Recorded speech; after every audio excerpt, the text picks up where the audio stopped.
Warm greetings from the I-10. It is Everyday Shenanigans, and thanks for joining me.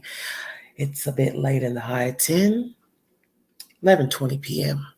I'm going to bring you some information pertaining to the body that was discovered off the Blue Ridge Parkway in North Carolina. And I'm going to chop up the information of Donald Wells and the behavior analysis.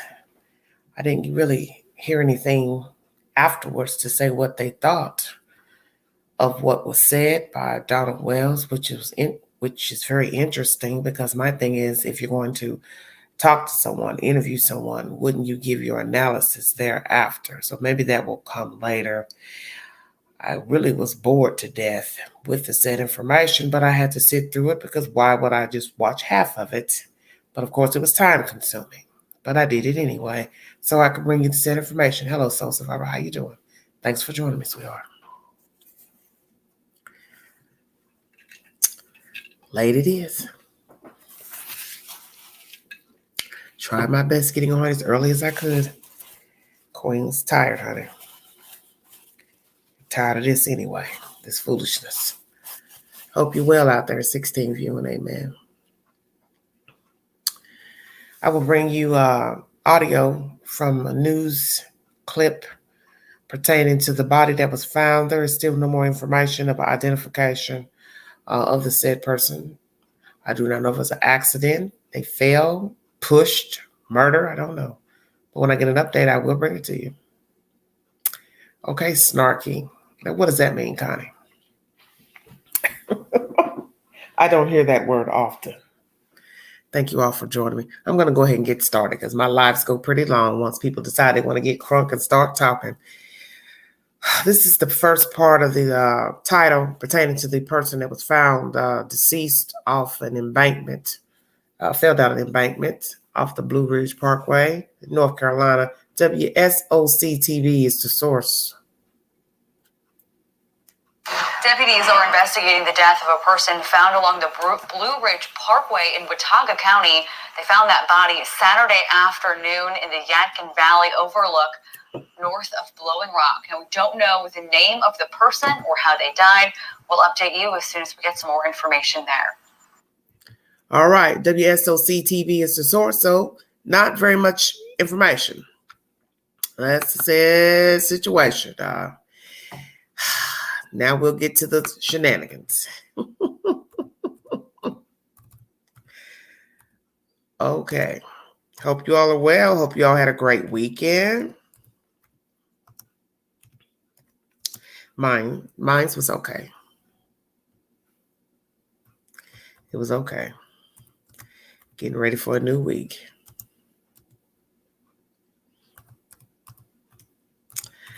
Very interesting information, as usual. Mr. Wells can't get enough of talking. Never seen anything like it. I don't know who's worse, he or the YouTubers. Dear God, help me. Well, this information is for those of you who followed the said information of this interview, interrogation, non-confrontational interrogation is how it was worded. Queen's going to bring it to you. We're going to chop it up. Thank you for joining me. This is Everyday Shenanigans. What I want to know, what was the purpose of this interrogation, this non-confrontational of talking to Donald Wells? Because this is how I look at it. One, what is the purpose? What are we supposed to learn from what he said? What was the analysis of talking to Donald Wells? You didn't say at the end of the video, so what was the purpose? You said that he reached out to you, so then we have to go back and ask ourselves this question. Why, Donald Wells, do you need to talk to another YouTuber about your life, your kids? I'll wait. The interview was more or less about Donald Wells, not Summer. So that's why I'm asking. And it's not to be rhetorical, it's just to ask. What was the purpose? It was an analysis of him, but you didn't give an analysis. You didn't say either way. But you've already spoke about that, correct? Yeah, I've heard you. You all don't think he did anything. You don't think the wife's involved. You do not think that Donald Wells and Candy are complicit. You made that clear during this interrogation. Non-confrontational interrogation. Make sure you get that right, Angela. Whew, I'm dead. Basically, he says he was nervous. They're asking about his accent, this and that. And he says he's nervous because of his past and all the things that were going on with his past history. But what would your accent have to do with your past? Come on, Queen. Nothing. Absolutely nothing. See, Donald, you've been on Facebook cussing and fussing and talking about the stepsisters, this and that. They came out, told this. You bicker back and forth with people on Facebook, YouTubers, this and that. You didn't talk to every damn YouTuber just about them. We got thousands of YouTubers, but I'm just being analytical when I say thousands. You've talked to a lot of people. I've counted now about 5 YouTubers you've spoken with. 2 you ain't barely getting along with. 3 is out of commission. 4, you done turned on him. You mentioned him throughout this non-confrontational as a source to possibly help get your child gone with Allie and the boy. You all over the place. But see, you've aided these people. You went to Facebook and YouTube for help, as you said in this commentary, to help find your child. But how the hell was a YouTuber going to help you find your child? How was somebody on Facebook going to help you? Because if you're not genuine, then there's nothing they can do. Because you already had in your mind what you believe happened to Summer Wells. So it really didn't matter about going to YouTube or Facebook. Just a bunch of BS. You don't have no problem talking on YouTube, Facebook. So I found that funny you saying this. You were nervous. You type. One thing we do know is nothing wrong with your fingers. Hey, really ain't nothing wrong with your mouth because you've been talking for months. But yet, YouTube, Facebook's public enemy #1. And then as I state, why the hell they didn't talk to Candy? Because she's the one that made the initial call about Summer. So she should have been there because a lot of the questions they were asking you could not answer because you kept saying, I don't know. That's all you said through the whole damn thing, 1 hour plus minutes. I don't know. You should ask Candace. You need to ask Candace. Oh, I wish she was here. Oh, I wish she was there too. Once again, what is the purpose of this interrogation when you were not there when Summer Wells went missing? Or were you there? You're trying to see what exactly? I'm confused.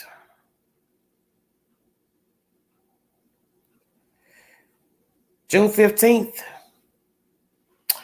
was the day she went missing. So as I state, what was the intent of this interrogation? To talk to Don about Don or about Summer or all of the above?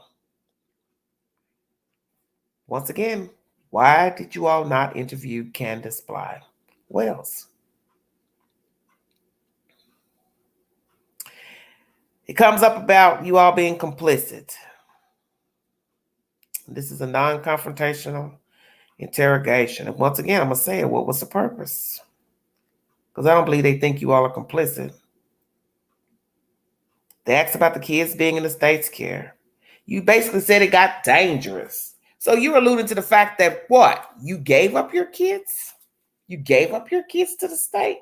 You handed over your kids to the state? Is that what you did, Donald? Candy? You handed your children over? It got dangerous. Interesting. Got dangerous up there. Facebook, YouTube got crazy. Yet you fed YouTube, Facebook. Did you not? But as you said, I'm not making excuses.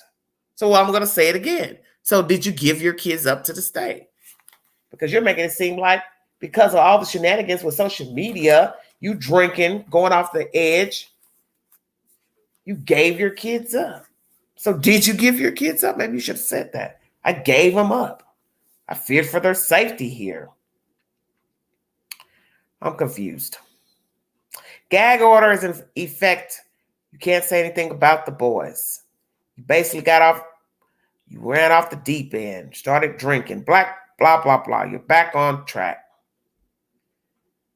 They asked you, were you taking prescriptions? You said no. To keep you sedated, you said no. Like I said, what are we supposed to get out of this interview? I don't know. How's this helpful to the child, this information? They asked about the house being isolated, how it's located, how it's situated. You speak of drugs, but you don't mention names. Basically, you said it's the blood and crips of the hillbillies. Now, Donald, Donald. You sitting here acting like you don't want to give up any names is preposterous because everybody knows who you are and you know of these said people as well that you're speaking of. Now, do you think they're going to like you saying anything about drugs, meth, this and that? Because you did mention that during this non-confrontational interrogation. I'm going to keep saying that all through this live. You shouldn't have said nothing. It's the blood and the crips of the hillbillies. Is it? I hadn't heard anything about up through there being gang related, gang affiliated. Guess I've been sleeping. Mercy me. Actually, if you had any problems with them, you said, well, we stay in church. They look at us as targets. They've stolen our dogs, our gas, blah, blah, blah. Who is stealing your damn dogs, Donald Well? Really? Somebody stealing your dogs? You don't have any Rottweilers or Pit Bulls. Those are the most infamous dogs that people would steal so they can mate them with other dogs, make more babies to make more money. Yeah, Queen knows a little something about that, even though she don't like dogs. Whoo, Satan, get your children. They're asking you 50,000 questions about the perimeter of the house. How close is this from your neighbors? Blah, blah, blah. Basically, you were saying they're all around. People around the house. All this traffic, a lot of traffic. So are you speaking of traffic as in drug traffic or traffic with a lot of cars riding on the road? Then they start talking about the footage and which is this and what's close to the house and this and that. Lord have mercy. Can you see the cars from your house? Blah, blah, blah. You said basically, yes, you can during winter see cars. People can see up from the road as well, up to your property. But we both know you can't see a damn thing from that main road up to Hollowville. People coming up to the house looking for horses and dogs and cats and monkeys and billy goats and blah, blah, blah. All kinds of stuff. Yeah, you really are illiterate because you can't talk very well. All kinds of stuff. So why would someone be coming up to your house when you are a Christian man trying to get your life together and they are going to come all the way up that broken driveway to look for their damn horse? Well, I'm just going to keep it real. Hell, the horse probably would have never made it up the hill because he would have broke his damn ankle trying to get up there. Okay, I can't. Somebody help me, I'm drowning. Last time somebody went up there, you can't remember. Ask if you know them. They know you. They know Candy. You say no. I work all the time. Okay. Oh, Jesus. You asked about help from others around the time the child went missing. David Dotson came over. They asked, did he babysit for you? But babysit Summer. You told him no. He came from another church. Now he's going to a new church because of some woman that he met. I'm kind of confused about all that. And I didn't like the fact that they kept bringing up David Dotson's name every 5 minutes. His name was thrown out continuously throughout this non-confrontational interrogation. Yeah, we'll get to that part later.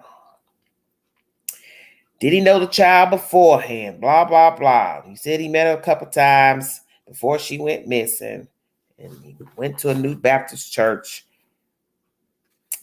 after he met some girl. So basically, I guess you're saying he doesn't go to the church anymore. Donald, are you going to the church? Since you're so worried about talking about Donald Dotson, well, let's just say they seem adamant about talking about Mr. Dotson because they kept throwing his name out there back and forth, back and forth. I was getting dizzy. Damn. Are you trying to tell us you think David Dotson took the kid behavior panel? Because that's all you kept doing was throwing his name out there. Whew, Lord have mercy. They started talking about school and public school, private school. You said you're trying to get the kids into school, but of course, money was an issue, putting the children in private school. They asked you questions about the church and the Saturday school and who taught what, who taught the kids, who taught the adults. Oh man, I just wanted to chew off my paw. And you just couldn't wait to tell us the children are happy there. Yeah, okay. Why you throw that in there? The kids were happy. What kids are you speaking of? Which children are you speaking of, Donald? Are you speaking of your kids were happy at the church or the children at the church in general were happy being at the church? And they didn't tend to ask which children you were speaking of. Then they kept going on and on about a David. Which David? The pastor. Which class he teaches? Did he work with the youth? Blah, blah, blah. Why are you asking about the pastor? Damn, really? Are you leading us to think that someone from the church kidnapped Summer? Because that's my assumption from what I heard throughout this non-confrontational interrogation. I got to use that from now on. Every time I talk to somebody, that's exactly what I'm going to say to them. I just want to have a non-confrontational interrogation with you. So they can hang up in my face. Shut up, Angela. Where were you, Donald Wells, when your baby went missing? I was in Jonesboro. 45 minutes to the house. Oh, previous day, you had an issue with some guy that worked for you, blah, blah, blah. He got mad. Y'all were bickering back and forth about this and that on the job, and you hadn't seen him. Okay. Dude was crying to your boss about this and that, trying to get you fired. Telling your boss the hills have eyes. Can't have his kids see him in the back of a police car. And you don't know where he is. You haven't talked to him. Oh, no. You did say you do know where he is. Well, where is he? Where is that guy? I didn't get a name, but where is he? You had problems with the dude not showing up for work as well. Then when he showed up, it was all type of issues, blah, blah, blah. You looked up the behaviors of someone on meth on YouTube. Now, this is funny to me.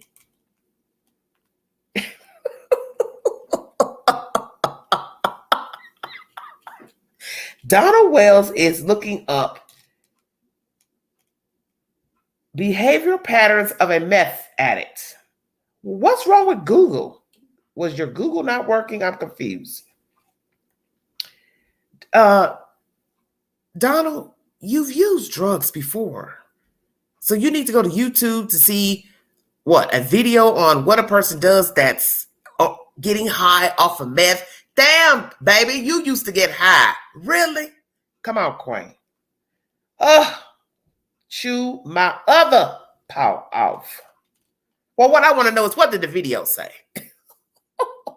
Tell the Queen, because I'm curious. He saw a few times, this guy you're talking about that was working with you that you fired. Oh, Lord. Candy didn't like the way he was looking the child up and down. Candy mentioned this to you before the child went missing at 6:30 p.m. that day, blah, blah, blah. They asked you when the last time you saw Summer. You said it was that morning. She slept between you and Candy. They asked about her last words. Oh, my God, the questions they asked. Man, I'm telling you, just on and on and on. You can't remember what she said. You just remember she was sleeping in your bed, and you basically told her, you got to sleep in your own bed.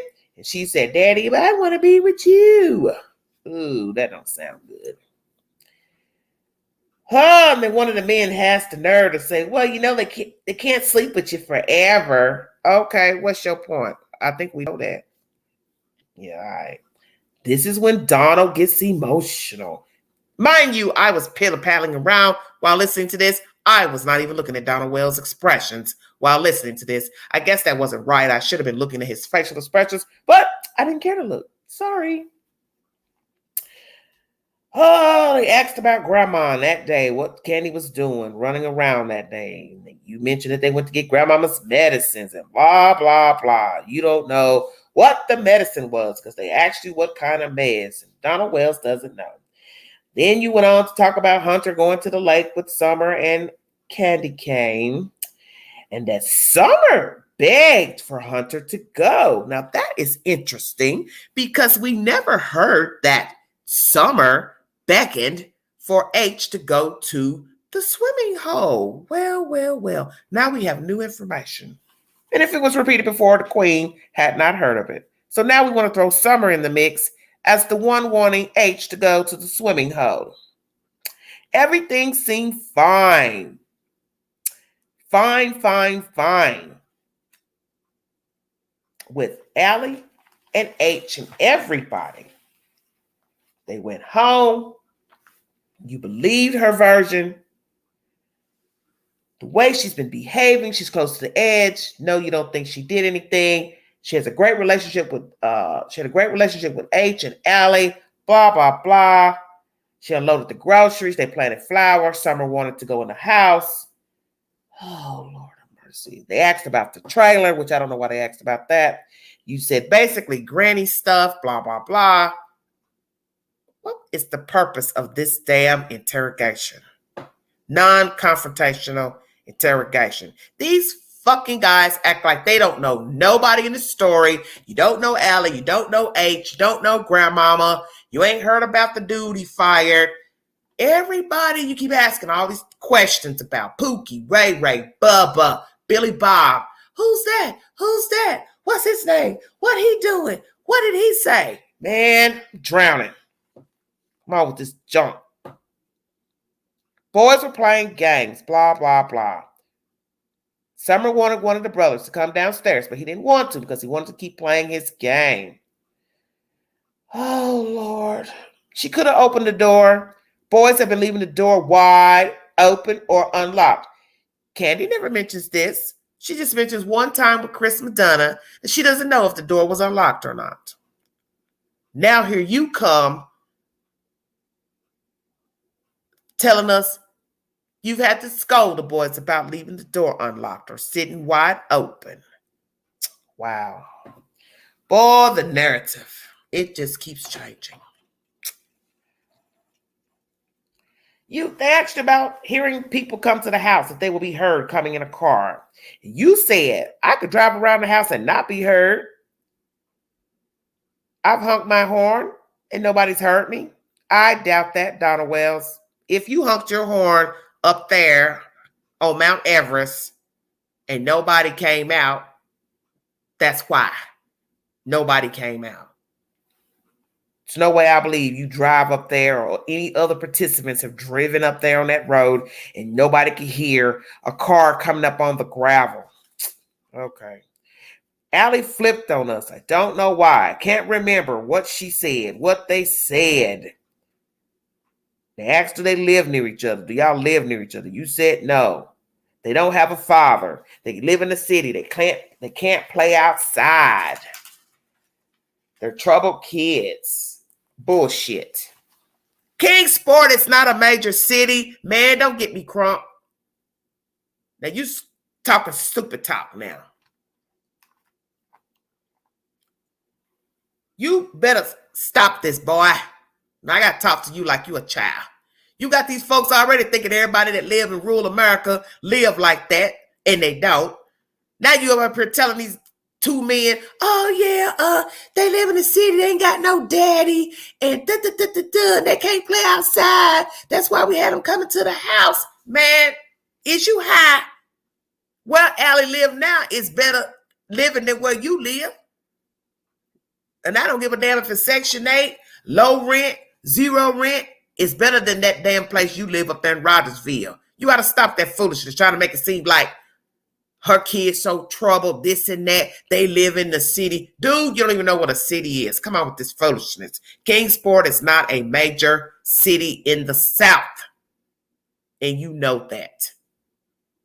Memphis, Nashville, Chattanooga, Knoxville, and Johnson City, the last of the Mohicans, would be considered major cities in the state of Tennessee.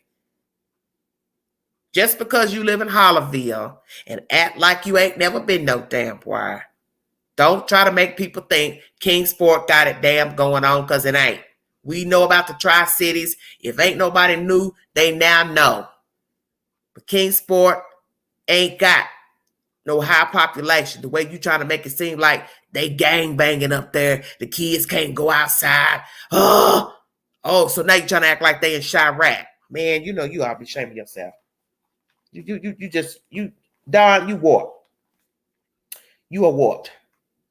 I don't understand why they flip. I can't remember. They keep asking you over and over. Wish Candy was here. Well, why wasn't she there? Then you had the nerve to mention you would give H hugs. Jesus Christ. Allie and H were making fun of Candy at the parade, saying, ha, ha, ha, they got your daughter. Do I believe that? I don't know. I wasn't there. Donald Wells, you have stayed on YouTube for months, but yet you can't remember nothing that was said on YouTube about you and Candy Cane and Summer by Allie and H. Very funny. You have made bunk beds on YouTube, but you don't know what they said. And you mention this periodically throughout this 1 hour plus interview. Oh, Lord. Then you have the nerve to say the little girl, Allie's daughter, gave a dog back that you gave to her. Guess when the dog got bigger, she gave it back. Well, at least she didn't just throw it out. Maybe she said, here, I'm going to re-gift you your gift. You know, there are people who do that. Have you heard of that regifting, Don? People do regift things. So she regifted you your dog. I'm dead. They asked her about the day of the child's disappearance. You say you sped the whole way. You surprised you didn't get stopped. You didn't get stopped the whole way. You went about 25 minutes. You got there in about 25 minutes. 1 or 2 police cars were there. You went to the bottom of the hill. You saw the boys. That's when you knew the child was gone. Oh, Lord mercy. You said, I don't know how I kept Candy on the messenger the whole way. And you watched Candy the whole time while you were talking from Jonesboro. And she was riding around looking for Summer. So you basically trying to tell us you watched your wife ride around in her car looking for Summer while you were speeding on your way to Hollerville from Jonesboro. Oh, that was nice. Once again, they asked you about what did Candy say when you first saw her. You can't remember that. Go ahead, you know the cops kept us apart. Yeah. Okay. They asked you, what do you think happened to your baby? You basically keep saying Allie and Hunter did something. They started acting funny. They flipped on you, turned on you. Then Chris Madonna came into the picture. So what you trying to say? Chris got your baby? Chris Madonna hiding your kid? Allie and H took your child. Well, where's she at? Okay. So then they asked, so who took her? Well, who took her? You still trying to implicate Allie and H. So who took your baby? Allie, H, Chris Madonna, the meth heads, the dope dealers. Who took your baby?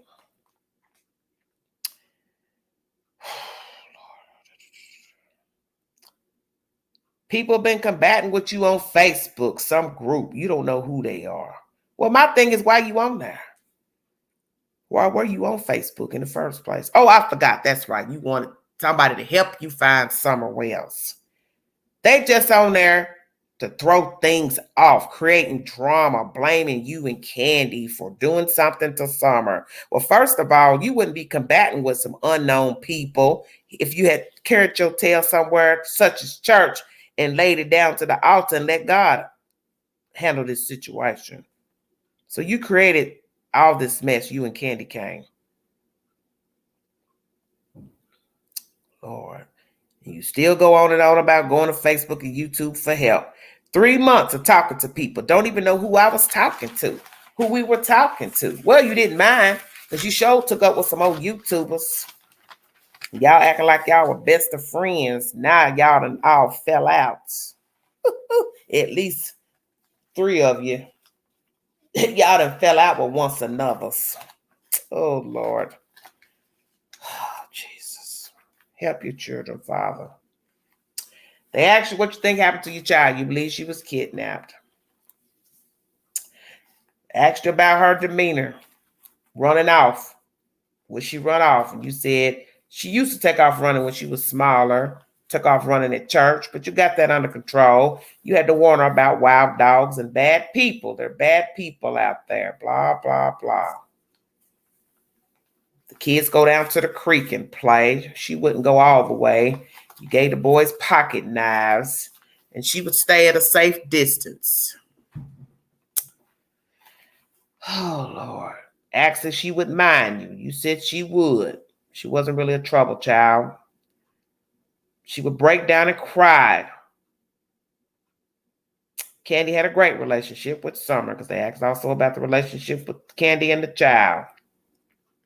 You said for the first 18 months, she wanted me only.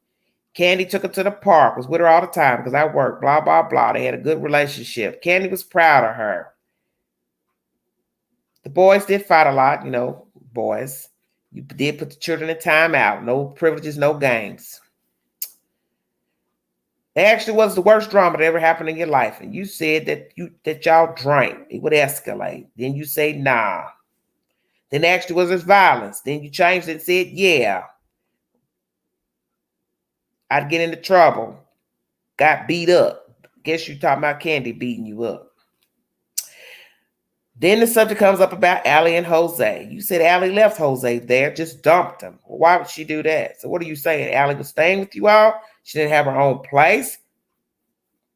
Why did she leave Jose there with your wife while you were going to Utah? And what was your reasons for going to Utah? Because sometimes I sit and think that perhaps you really didn't go to Utah to find a place to move. Maybe you were just fed up with your life. Because didn't you take one of your sons with you? Interesting. They asked you about the man, where he came from. You said you don't know where he came from. You don't know anything about Jose. You also made it known that you believe Candace was trying to make you jealous. Having the man there, and that's why you came on back home. It worked. One night, y'all sitting around drinking. Jose's calling you a cheater. He's saying it back to back, back to back. Candy keeps shoving you. One thing led to another. You picked up the bottle. You was going to hit Jose, but you threw it against a wall or threw it somewhere. Excuse me. You threw it somewhere. You couldn't recall. They called the police on you. Blah, blah, blah. There was an issue about a gun. And they asked you where the kids were. You don't know where the kids were. How the hell you don't know where your own damn kids were? What kind of interview is this? Once again, what's the purpose of it? Because I'm confused. You sitting in a house with a man who possibly could have been sleeping with your wife. You don't know him, don't know where he came from. They asked you where the hell your own kids were. You don't even know where your damn kids were. But you was drunker than Cooter Brown, as the old folks would say. Okay. The altercation ensues. They call the police on you. You had some gun, some black powder, something you were talking about. You appeared in court. They told you about getting a blacksmith to prove it was a black powder, blah, blah, blah. The judge showed you favor. Oh, Jesus. Candy told Jose to leave. He packed up, left.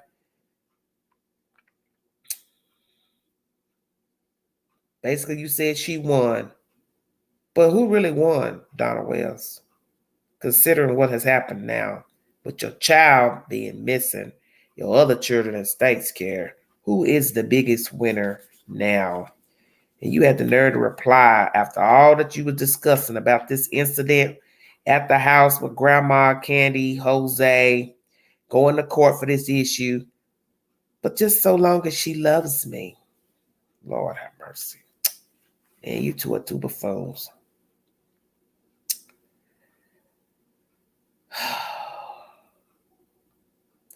Then we go back to talking about Jose.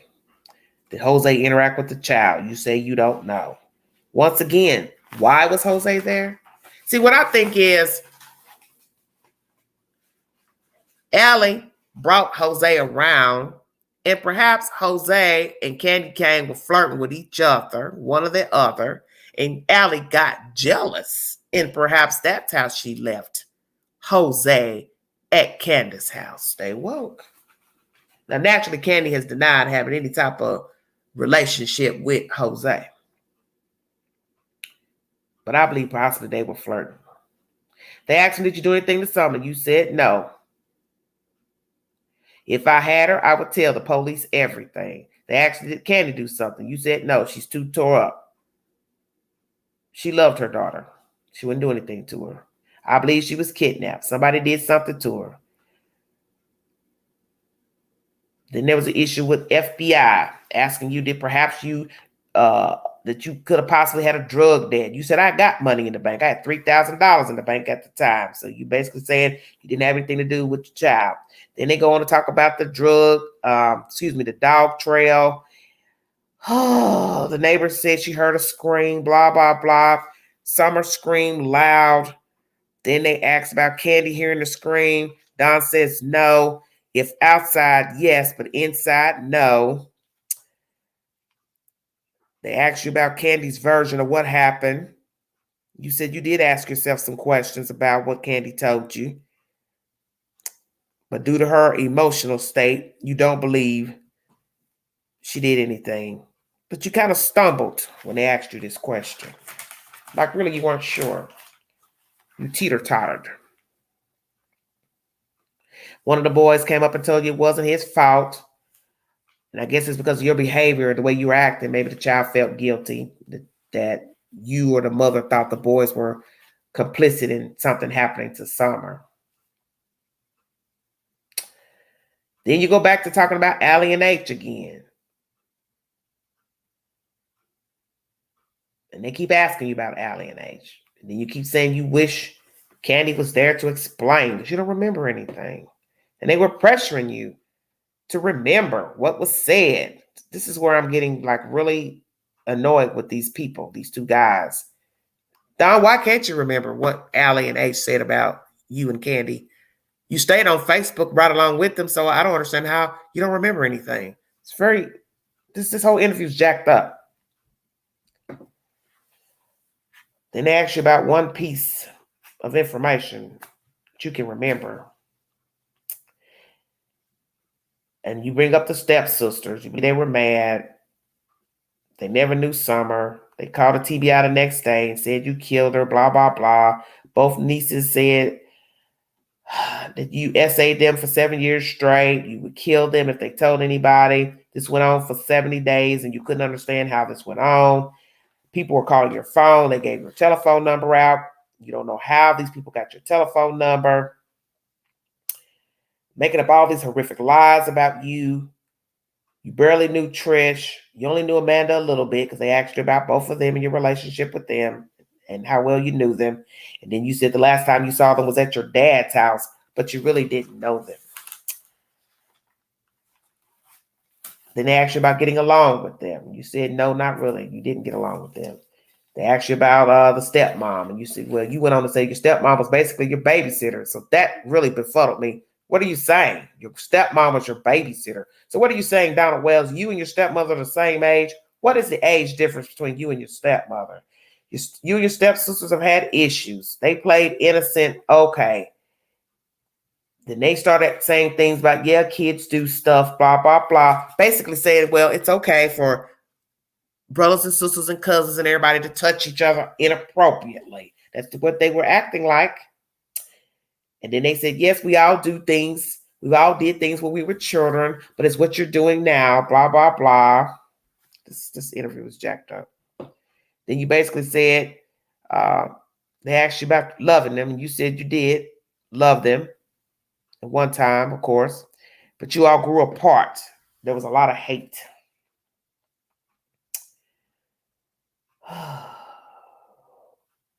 You basically said you didn't do anything to those girls when you were around them.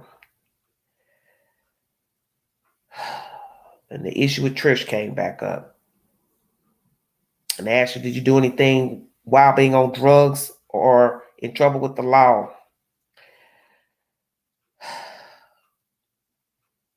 You said your stepmother's trying to love you now, but before she did not want you around. Is that possibly because of the allegations of you molesting her children, Donald?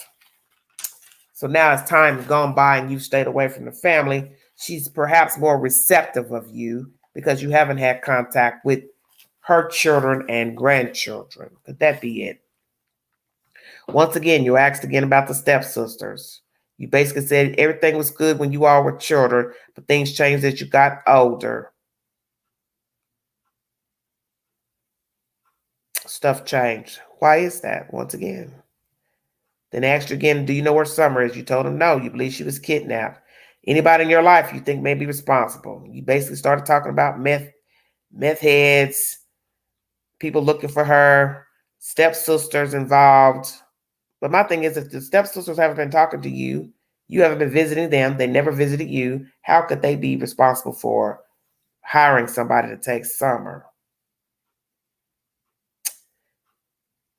And basically, you're saying all the focus has been on you. Then you mentioned again YouTube and Chris and the way it all played out with Chris Madonna coming in with the Allie and H situation. But you did say you do believe that Chris doesn't believe that you are involved in Summer's disappearance. Then you mentioned that your stepsister said that they never knew you had a daughter, but they did. So they asked you, why would they lie? And you said, good question. You said there was no drama the last time you saw them. Everything was good, but they've been spreading lies for years. You realize that now. And that they said you threatened to kill them if they told anything. Also, the molestation of the younger children. Oh, it's crazy. They asked you, did you rape the sisters? Did you molest their children? You said no.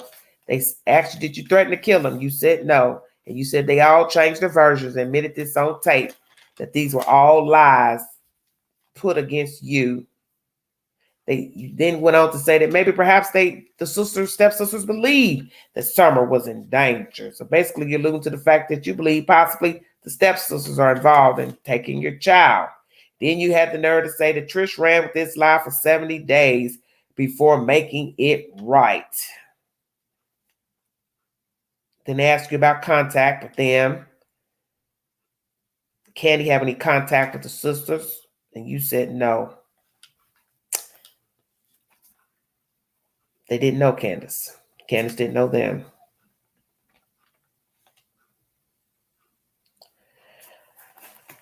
Oh, Lordy. They made your life hell, calling welfare on you with your first set of children. POs on you. And you still go back talking about H and Allie again. And when Chris showed up. Well, this is the thing. Chris was a YouTuber. So I just find it funny that you keep questioning when he showed up. They ask you about if someone sees your child, who should they call? This is a whack ass question. And you basically tell them the TBI number.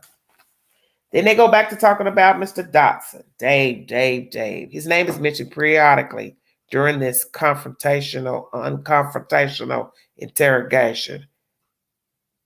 My thing is, what is the point to keep talking about David Dotson? Then you said, yeah, well, it's kind of strange. He appeared out of nowhere on the scene. He did come help with the boys. He did get to know the child a little bit, Summer. You will check into that about Mr. Dave. And you will send them some pics later, I guess, of Summer and maybe this Mr. Dotson. Then you all asked him about David asking you about the investigation. Did he ever ask any personal questions about how it was going? Then you said you didn't know. You have to ask Candy. It's been a while since talking to the man, so you hadn't seen or talked to him. Then you start mentioning about drug activity around the neighborhood.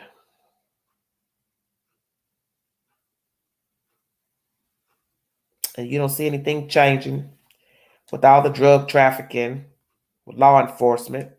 Nothing has changed.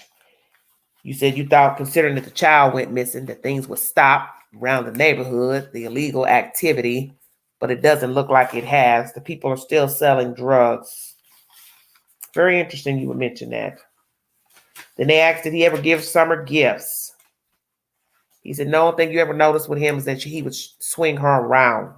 And they kept asking, swing her around. Then they asked you anything else you thought was funny about him. So what I want to know is, why you all keep focusing on David Dotson?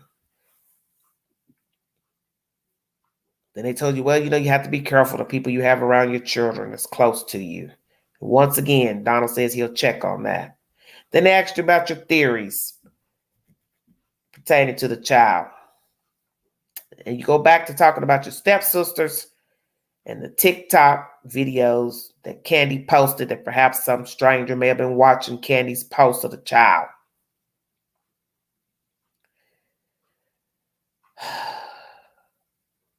This is what I don't understand.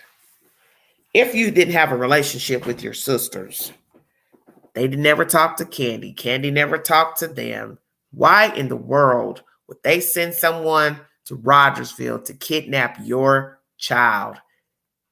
Allegedly, they didn't talk to the child, didn't talk to you, didn't talk to Candy. So how the hell would they know where to send somebody to kidnap your kid? And you kept mentioning H, Allie, Chris Madonna, and your stepsisters as culprits to getting the child gone. That's how I took it. And then they kept throwing in David Dotson's name. But then at one point you let it be known you didn't think the man did anything to your child.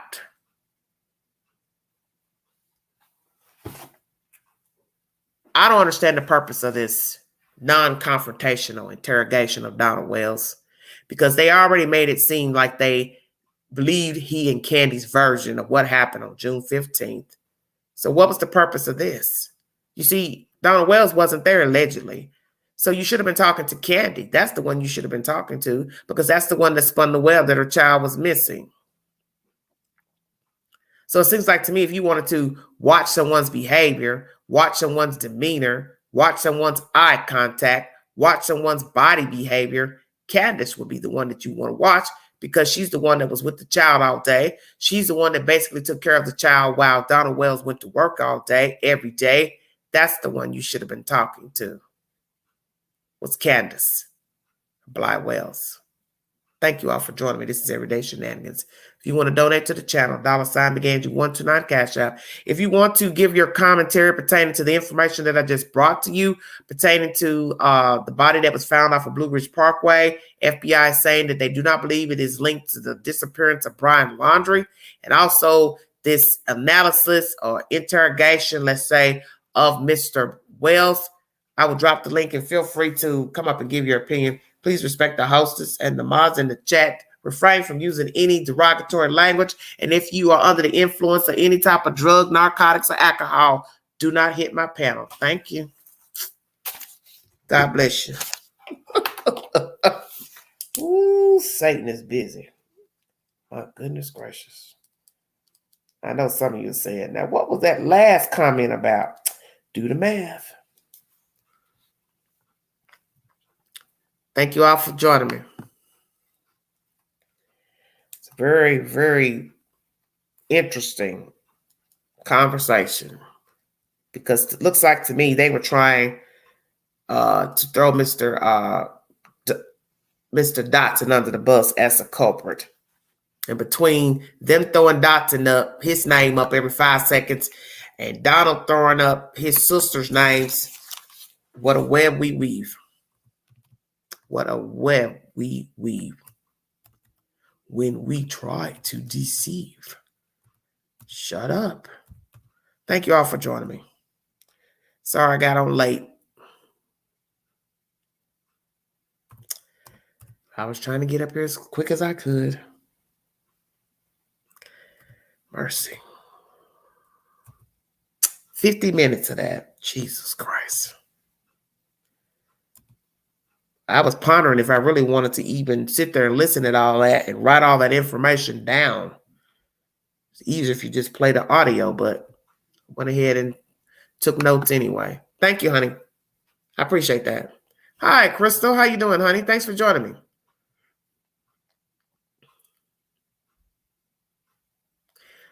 Thank you, Rags. Thank you all. Well, that's the set information. When I get more information pertaining to that body that was found off the Blue Ridge Parkway, the body was found down in Embankment in North Carolina. I'll bring you the set information once the body has been ID'd. Naturally, you know, they have to find next of kin to give the information about the decedent, and then they'll usually give us information pertaining to who the dead body is. But right now, FBI is saying they do not believe it's connected to Brian Laundrie. And the second information is Donald Wells seeking out these people on YouTube to talk to them. Why he sought them out, I do not know.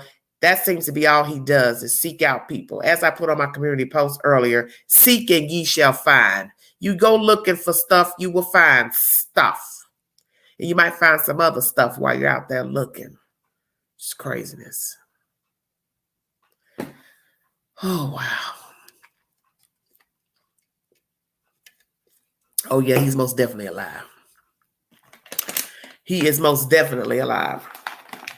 But I'm telling you, the way they talked about David Dotson, they kept mentioning his name. I thought, just say it already. Do you believe David Dotson kidnapped your child? You have to keep asking questions about this man. He allegedly is telling you he don't know the man. He met the man through church. It's just strange. And then, of course, there were people who thought the man possibly could have done something because he appeared odd looking, blah, blah, blah. But in the end, you don't know anything. You don't know these people. You don't know anything about Donald Wells, Candy Wells. You don't know all the people they hung with, all the people that came to their house, all the people they dealt with, the neighbors. You just don't know. Well, I didn't want to watch it, but I felt like there's no need in me trying to talk about it if I hadn't watched it. So I went on and watched it.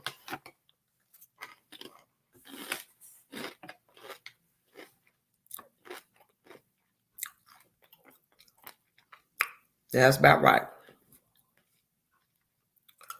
Hit the link if you'd like to give your opinion pertaining to that interrogation.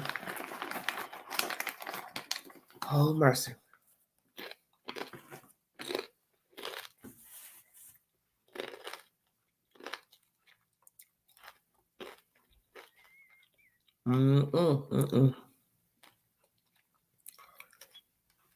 It's a strange conversation. Strange conversation indeed. Very strange. I don't know. But that's that, you guys. Chopped it up the best I could.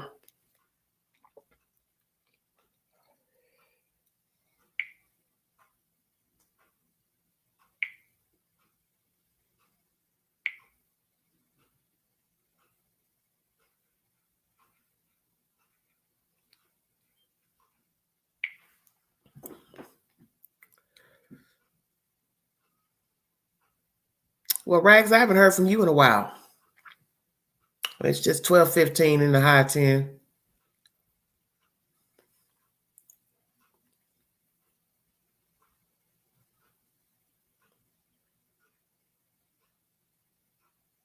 If you've never spoken on Everyday Shenanigans, feel free to hit the link to give your commentary pertaining to the interview of Donald Wells. And also, the body that was found off the Blue Ridge Parkway in North Carolina is believed to not have anything to do with the disappearance of Brian Laundrie. You are welcome to give your opinion on that subject as well. This is a two-part live.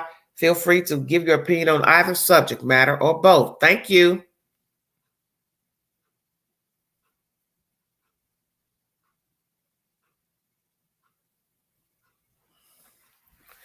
Well, this looks like it's going to be a very short live today, but that's okay. Guess you all are sleeping.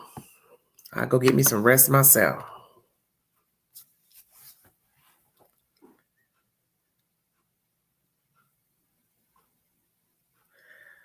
Well, Rags, do you have anything you'd like to say about the situation, dear?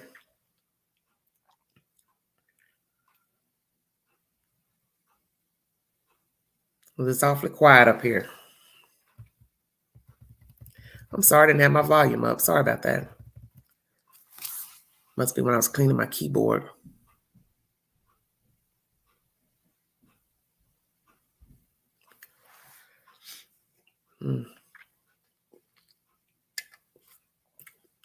Well, that's the information, you guys.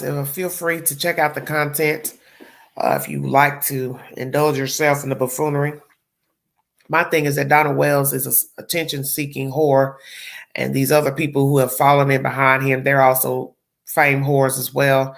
And I don't understand what anybody gets out of any of it going to social media because your child is missing. I understand you want to get your child's name out there or your loved one's name out there because they're missing, but there's a way of doing things. And when it comes to battling with people on social media, that's a waste of time.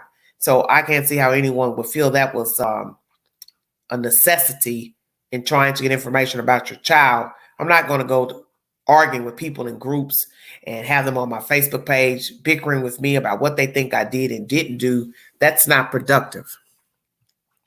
Hooking up with random YouTubers is not productive. Then once they see, oh, he tried to set somebody up or set this up or set up a scheme, then now it's, oh, I don't believe him. Oh, he must have done something. Oh, I can't believe I was fooled or tricked by Donald Wells. Well, didn't nobody tell you to go chasing behind him anyway, because you don't know Donald Wells. If that's all it took for you to finally see him for who he is, he and his wife, that lets me know there's something wrong with you. Because what is it that you missed that we already saw? Some of us. Oh, hold on. I don't know why I shouldn't. Hold on a minute, honey.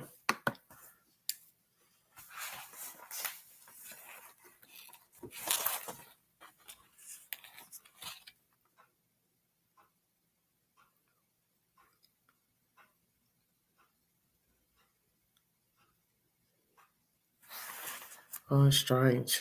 Hold on, honey.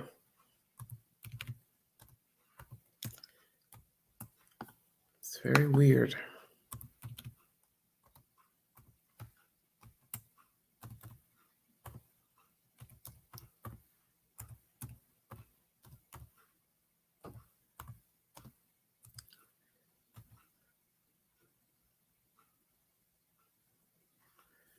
Let me relook at this. This seems strange. Oh, it's not right, EJ. Very weird.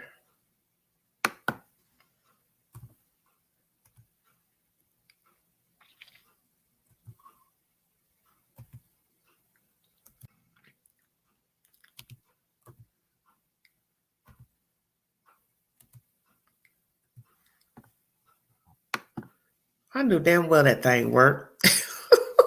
Y'all always do this like I don't know what I'm doing up here. Golly. Yeah, I tried it 3 times. Took me to a stockholder, but once you close What's the that? site, What's stockholder? What's I that? don't know. I don't know. I didn't read it all. It says Okay. Well, let's go with the first topic, or we can go either direction. Which one you want to talk about first? well, you know, I'm all about the wells. So Well, talk about them first then.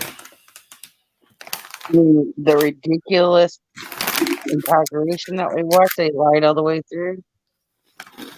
I was screaming at my phone the whole time. Mm. All of it. What?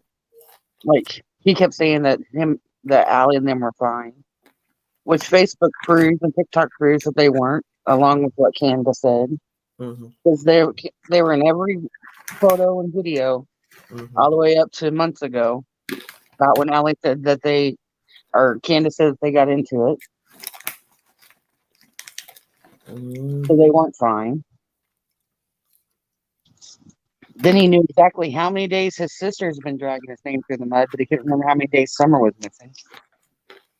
Well, I think it's funny you know that, but you don't know what H and Alex said about your wife or you. Yeah. He kept saying that. Yep. I don't remember.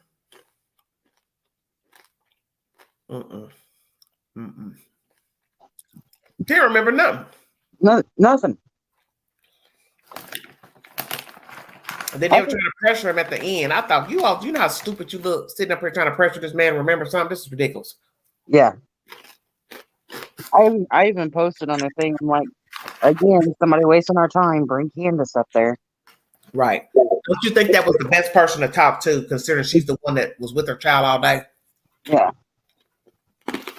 I mean, I understand that, Don's a narcissist and he's the controller. But the mother of the child talked twice. And the first time she wasn't even coherent enough. And you see where they asked him, was he on any meds for sedation? He told them no. No, yeah. He been on that damn whiskey and that vodka bottle. And then says, well, I did have, a rough time and I did slip up, but I cleared myself up.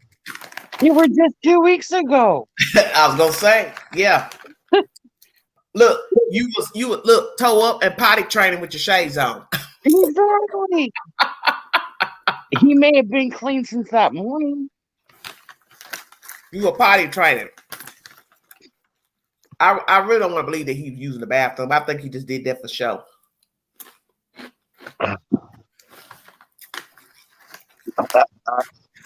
I don't even know. Do you believe he used the bathroom?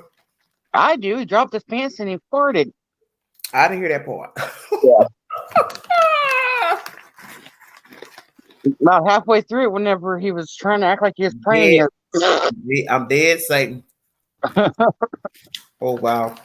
And he admitted it on the next live he did with that one creator, because they said something about keeping just reading what he says. He said it makes it safer this way. He goes, yeah, next time you got to watch what you're doing too. Say what now? He said the creator was reading what he had to say, and Don was listening. He goes, this way, everything gets said and nobody, jumping on you. And he goes, yeah, next time, we need to watch what we're doing when we're on a live. And they all kind of giggled it off. Well, how is it that you need to watch what you were doing when you sat on a toilet? That don't make no sense. Exactly.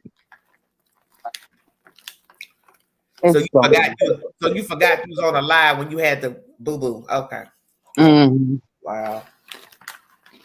I mean, I can go on and on. Where was this filmed at? The video at the top says Nashville. So he went to Nashville or what?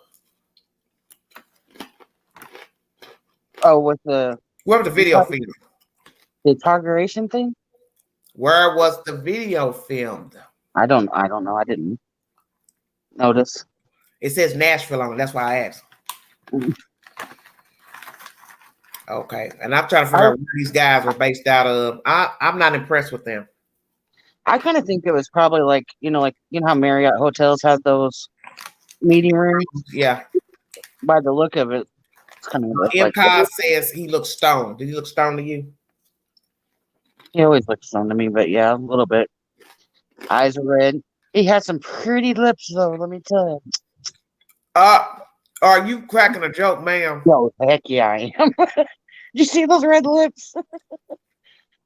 You say I'm your private dancer. What in the world? Him put some lipstick on before he went live. Oh, when is it going to stop? That's what I want to know. He's blaming everybody under the sun, but he takes no responsibility for engaging with social media platforms. That's what's so baffling. Is this man believes his own lies and continuously going out seeking people to talk, or they're looking for him, however it works. And then everybody gets hoodwinked and bamboozled, and then they want to go cry and put up all these posts and, oh, I've been hoodwinked, and oh, I trusted him. Oh, I believed in him. You don't know him.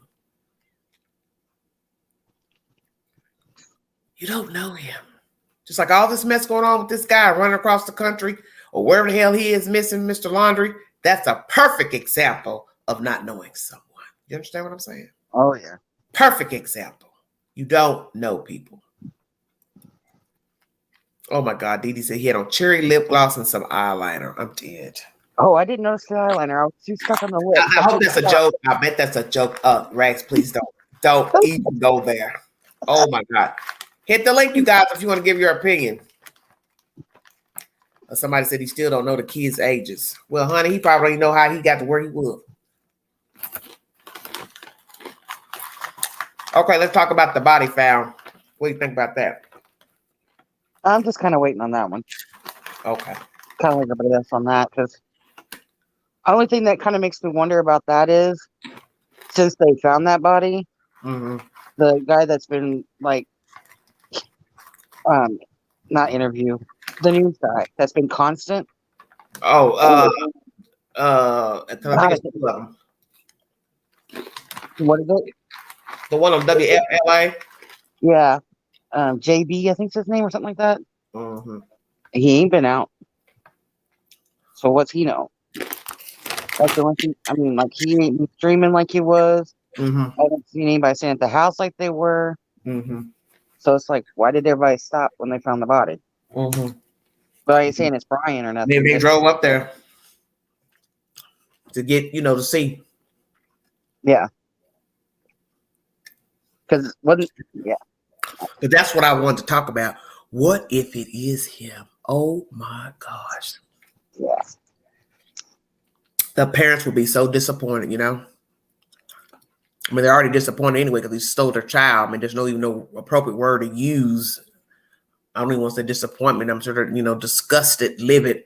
But, excuse me, imagine if that is him. Damn. Wow. Wow, wow, wow. Because how long can this go on, him running around? Or on the run, rather. Low key, where he is. Where do you think he is? Or do you even think, let me just ask you, do you even think he's alive? I have to go there first. I do think he was alive. This has got me a little suspicious. Okay. So you are thinking that possibly he did make it to the Appalachian Trail. He made it to North Carolina. And then maybe he took his own life. Maybe he just said, this is it. I don't want to do this no more. I don't want to keep running. They're going to ring me up. I know I killed that girl and I stole her money. They're going to do me in when they get me. Yeah.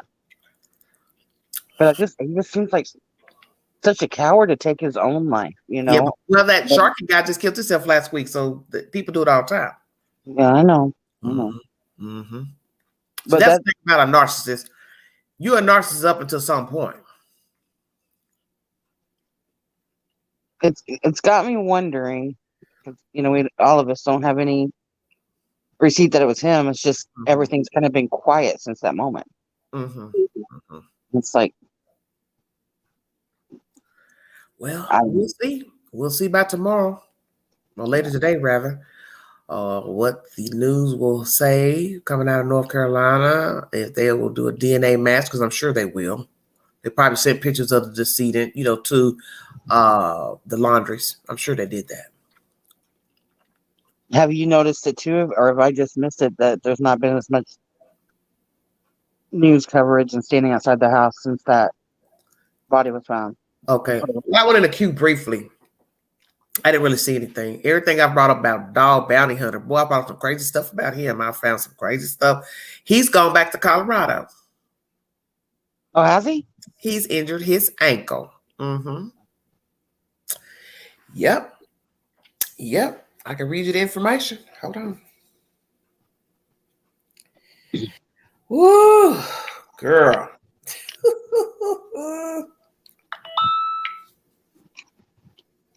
Was that you or me? It was you. Who was that sending me a message? That's strange. Okay. Well, I'll turn it off in case you get to talking.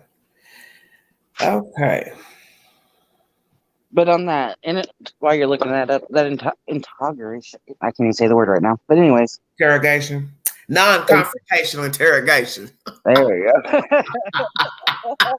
I said, what kind of word is this? Okay.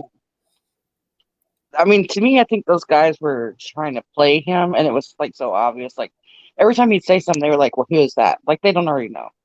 See, that's why I said it pissed me off because every time you looked up, they were asking stuff that I know damn well they knew the answers to. You asking about all these people, these little alleged key players. And who's that? Who's that? Oh, is that H's mom? Who's that lady? Man, are you serious? Now stop all that nonsense. Yeah. I mean, I understand when they do that, they try to get, a truth baseline. Mm-hmm. But well, yeah, but they drug it out for that 1 hour plus. They drug that out, kept throwing up David Dawson's name and the pastor's name. Just got old. Yeah, and then they're like, "Well, who's Chris M?" Yeah, and yeah. It was just like, really, y'all want to do this? Yeah, it was sad. Time. That's all. It was very sad.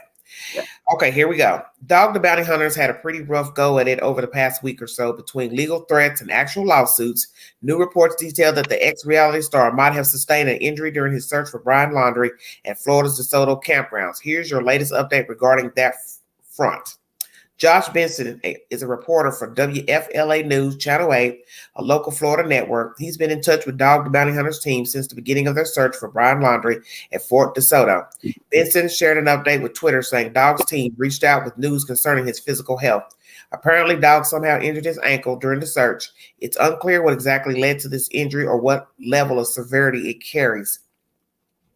So now Dog is allegedly headed back to Colorado to meet with his doctor and get the ankle looked at. It may seem like the end of his attachment to the Gabby Petito investigation, but Dog supposedly says he will continue to parse out leads during his brief intermission from afar. Okay. As seen from Josh Benson's initial tweet, Dog the Bounty Hunter is also working on getting more funding for the expensive search. In a follow-up to the tweet, Benson also reveals that Dog has dubbed his group of locals dedicated to the search the Florida team. As it stands, the team reportedly includes unofficial task forces on the ground as well as boats in the water. They even brought in search dogs in the past with highly trained and skilled owners. Funding is something that has been brought up since the start of Dog the Bounty Hunter's inclusion in the search. While Dog vowed to add $10,000 to the rewards for Brian Laundrie's arrest, his estranged family members want to know where the money is coming from. Realistically, how is he doing this? What the hell is he doing? And who is funding this nonsense? Cicely Chapman said, according to Newsweek. Neither Dog nor his official team has addressed those questions, so it will be interesting to see how his new pursuits for funding unfold. Okay, so basically it's just Josh Benson giving up updates on Twitter pertaining to this.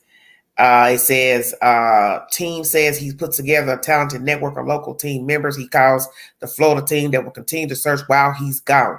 He says he will continue to process leads in Colorado while he's there. This was uploaded at 2:12 p.m. October 10th from Tampa, Florida. That's the said information. If you need verification for the information I just read, the outsider is the source. And he's also being sued, Mr. Dog Bounty Hunter.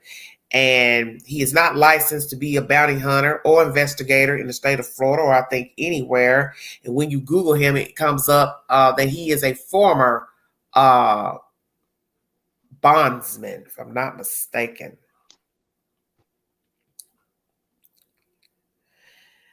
Okay, let's see. Okay, here it is right here. I'll bring you this information here. This is called totallythebomb.com. Turns out Dog the Bounty Hunter is not licensed to be a bounty hunter. So, you know Dog the Bounty Hunter, right? Well, apparently that isn't an accurate title for him. As it turns out, Dog the Bounty Hunter is not licensed to be a bounty hunter. And what? Dog, aka Dwayne Chapman, has been talked about all over since he joined the search for Brian Laundrie. He said he was getting close, but that was almost a week ago and still no sign of Brian. However, it turns out that if Dog did manage to find and detain Brian, it could be the dog himself that ends up getting into trouble with the law. According to the Daily Mail, Dog has absolutely no legal status as a bounty hunter or private investigator. And before that, it said crazy, right? This means that he basically has just as much power to arrest or hunt for Brian Laundrie as you or I. Experts have actually said that any attempt to arrest Brian Laundrie could potentially have Dog charged with kidnapping or false imprisonment. So why the hell is Dog hunting Brian in the first place? I mean, he is just playing a game of hide and seek at this point. Apparently, people's suspicions that Dog has been doing this for publicity all along are turning out to be correct. Experts believe he is doing this to help land another TV show or something, and that is just so wrong. I truthfully thought that Dog was great at what he did and was respected in the bounty hunter community. But if he isn't legit, then what's the point? It's disappointing for sure. So I wouldn't count on Dog fighting Brian at this point because legally he can't. He is a convicted felon. This is somebody's opinion. Wait a minute. Hold on. Wait a minute. He's a convicted felon and can't be a bondsman in any state. It is against federal law. The whole show is a fake, and so is he. See, I never knew any of that. Somebody said, we like Dog and what he does and the way he does it. Another person says, it amazes me how there's always some Neanderthalic moron waiting in the wings to tear down anything good. Don't you people have anything better to do? Then somebody else said, it was Beth, his brother, B, and Leland, who are the bail bondsmen. Maybe his daughter, Lisa, but Dog is a convicted felon. He cannot hold a state license of that nature. That is also why no one on the show ever carried any guns. Okay, then it just goes on. Different people giving their opinion pertaining to the situation. TotallyTheBomb.com is the source if you need verification. Then they've got another one by the Sun. What do you think about so far what I've read? It's crazy. Crazy. Oh, Lord. It's just like bad. Even if that was all true, how would it he get in trouble? Because that would, in a sense, just be like, Because you don't have the right to hunt him down. well, See, this, the law says, like, for the citizen's arrest, the law says you have to be committing a crime in order for somebody to walk up a random person to try to detain you. You understand what I'm saying? So right now, if you walk up to Brian Laundrie as a citizen, not law, but a citizen, you can't reach him because he's not doing anything. In order to make a citizen's arrest, he'd have to be in the commission of a crime. He'd have to be committing a crime. As you walk up, you see him. So you can't just go up and detain him. So now the issue with Dog, which is the same, plus the bounty hunter issue, you don't have a license to do anything, so you can't do a citizen's arrest or detain him as a bounty hunter. Even though there's a warrant on him, we couldn't arrest him if we seen him. Listen, I heard what you're saying. I mean, how's he going to arrest him? He's not law official. That's true. Yeah, he's not a sheriff. He's not a deputy. He's not a marshal. He's not nothing. So that leads us to think like, well, what have we been watching all those years? Because I thought perhaps he was he had a license. I think he was a bondsman because when you go into Google and pull up his status, it says former bondsman. So he was a bondsman. So perhaps that's how he went out and found people because they owed him money as a bondsman. But as they said, he didn't carry a gun on the show because he's a felon and he's not allowed to carry a gun. Yeah, he could see him and call, but he can't touch him. Can't put his hands on him. Nobody can put their hands on him because he has to be committing a crime for you to enact a citizen's arrest. Brian Laundrie would have to be in the commission of a crime for you to put your hands on him as a citizen. Now, the law can touch him because he has a warrant for fraud out of Wyoming. So if somebody saw Brian and set on him, basically, he'll be charged with kidnapping. That is crazy. Yep. I mean, I don't know what the law in Florida would go ahead and say would charge you. You understand what I'm saying? Yeah. Because they got funny laws down there. Because the parents can't even be charged with knowing anything about Gabby Petito after the fact. That's a Florida law. That's why I said a state that has more serial killing, assaults, rape, kidnapping, you got some jacked up laws to get these people off. But then you got the nerve to have the damn death penalty. It's crazy. Hello, Tank. That's one thing. Like I said that earlier, I've been working a lot of overtime, so I haven't caught it. But I've seen, why did his dad go out there? Was there ever said why his dad went out there and I missed? What, honey? Why did Brian's dad go out there? I don't know. They think the police got that on the table. I don't really know. Nobody found out? Okay. Because I think the FBI said they didn't ask him to come out there.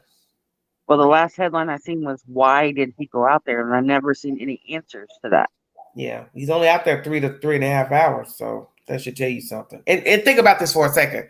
Why is he getting ready to show you where his child went? There's no way I believe he can pinpoint where his child used to hike out there. Because how would you know where he hiked? It's a big reserve. Yeah. I just figured that was for just a little bit of publicity of, look, I'm trying. Because if you're not into the case like we are and you just watch little things, you kind of see, well, his dad went out there, just on little news channels. Yeah. I was trying to bring y'all information. This other thing.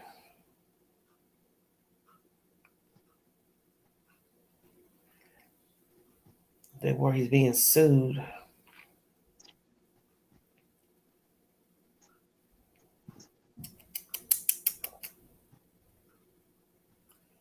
Dang, I can't find it. I read it, but I don't remember it. Well, it was in one of these articles I just had. Oh, man. Too much information.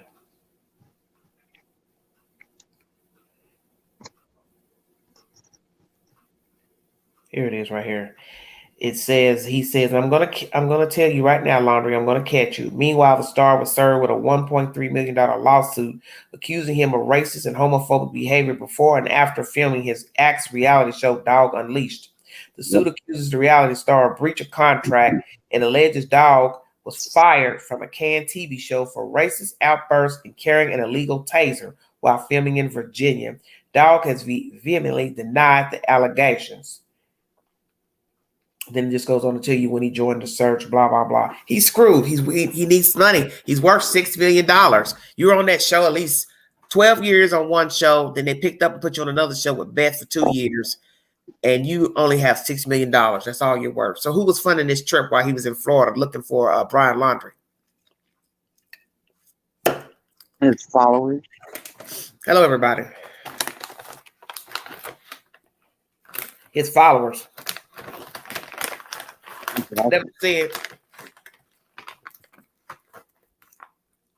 Huh?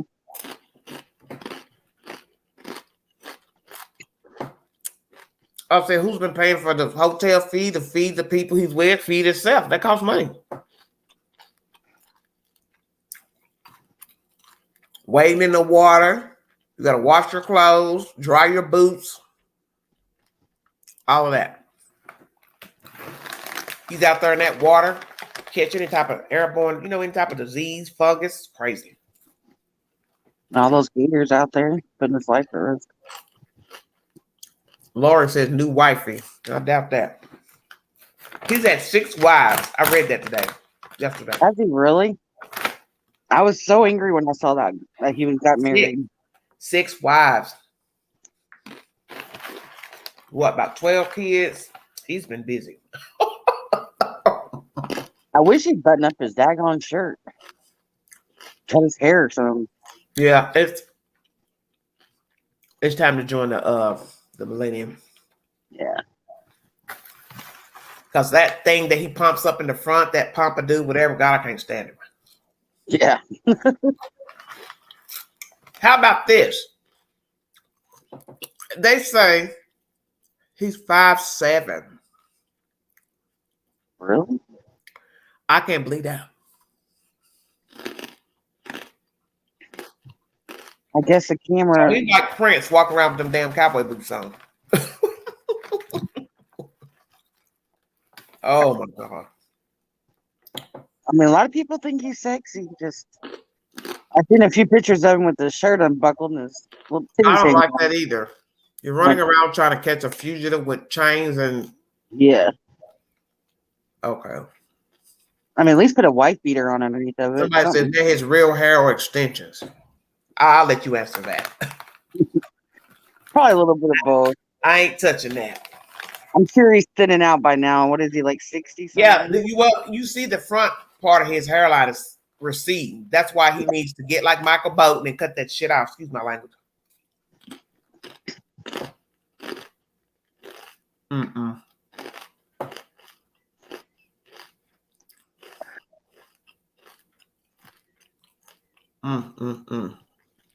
Yeah, 5'7". That's what I read. I guess the camera makes you look taller too if you Well, angle it it. does, because a lot of people I've heard, were shorter than I thought they were. Andy Griffin, I'll never get over that one. How tall is he? Was he? He was only like 5'4". He's a little bitty thing. Really? Yeah, but on the Andy Griffin show, I thought he was about 6. I know. I never paid attention because I used to watch Matlock all the time. I love Matlock. I never paid attention. That's interesting. Well, I learned something new today. Yeah, he was short compared to what. Yeah, I grew up on that. I always thought he was a tall guy. I loved him on Matlock. Oh, he was so funny.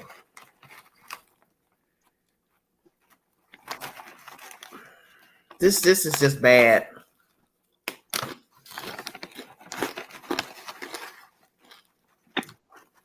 I watched that girl on TikTok. I had the TikTok video about Gabby, who saw the van, Yeah, her husband or whatever, and they went back through their videos and saw the van on the side of the road. That was just so creepy. Listened to her talk today and yesterday, and then watched them drive by that van. Oh my God, that was so creepy. I know. Hello, cool. I think we saw more of it on the way back. Aditi said John Travolta small, yeah, and somebody said something else. Go ahead, finish. I'm sorry. I was just saying the van itself. We saw more of a view of it on the way back, and you don't see that video very much. Yeah.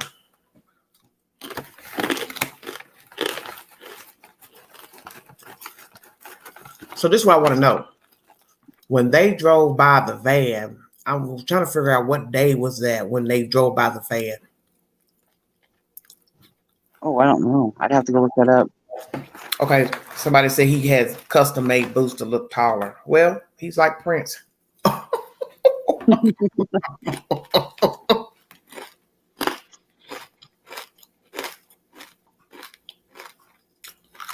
the one thing with Gabby's case, the dates. I mean, summer I can get them down, but with Gabby's, the dates are all over the place. Yeah. 12th through the 17th, 17th through the 23rd, 25th through the 27th. Okay, like one that I've been trying to find, the day that they got into it at the Moonflower restaurant, was that the same day? Was that the same day they got pulled over, or no? That's the 27th. No, the day they got pulled over was the 12th. Okay, because I knew that was the 12th, the day they got pulled over. So 2 weeks apart. They didn't have to sit and make up and fight again, and you know what I'm saying? Yeah. Well, like in the video, I think it was on the second cam. Like they were sitting there talking to her and telling her that they were gonna, they weren't gonna take her in, but they were gonna separate. She just lost it. Please don't. And the way that they refer to each other was kind of weird. If you listen to it, like what? See, I didn't watch all of it. I watched about 20-something minutes of it. Well, like when you're with someone, they say my boyfriend or my girlfriend or whatever, and they said they don't refer to each other. They refer to each other as a team. Like when they was talking to him, he's like, "We're a team. We can't be separated. We're a team." And then they got to her and was telling her that they were going to separate from her. She lost it. Mm-hmm. She was like, "We're a team. I can't be away from him. We're a team." And she was telling her how she was anxiety attack. And she was like, "Please, I'll pay like a parking ticket. I'll pay like a traffic ticket or something. Just please don't take him away from me." That just shows you that. I'll go back and watch it all the way. If that's what you heard, then she was very codependent on Brian Laundrie. So look how bad it was. You're just dependent on him, and he ends up killing you. Yeah. That's scary as hell right there. Hold on.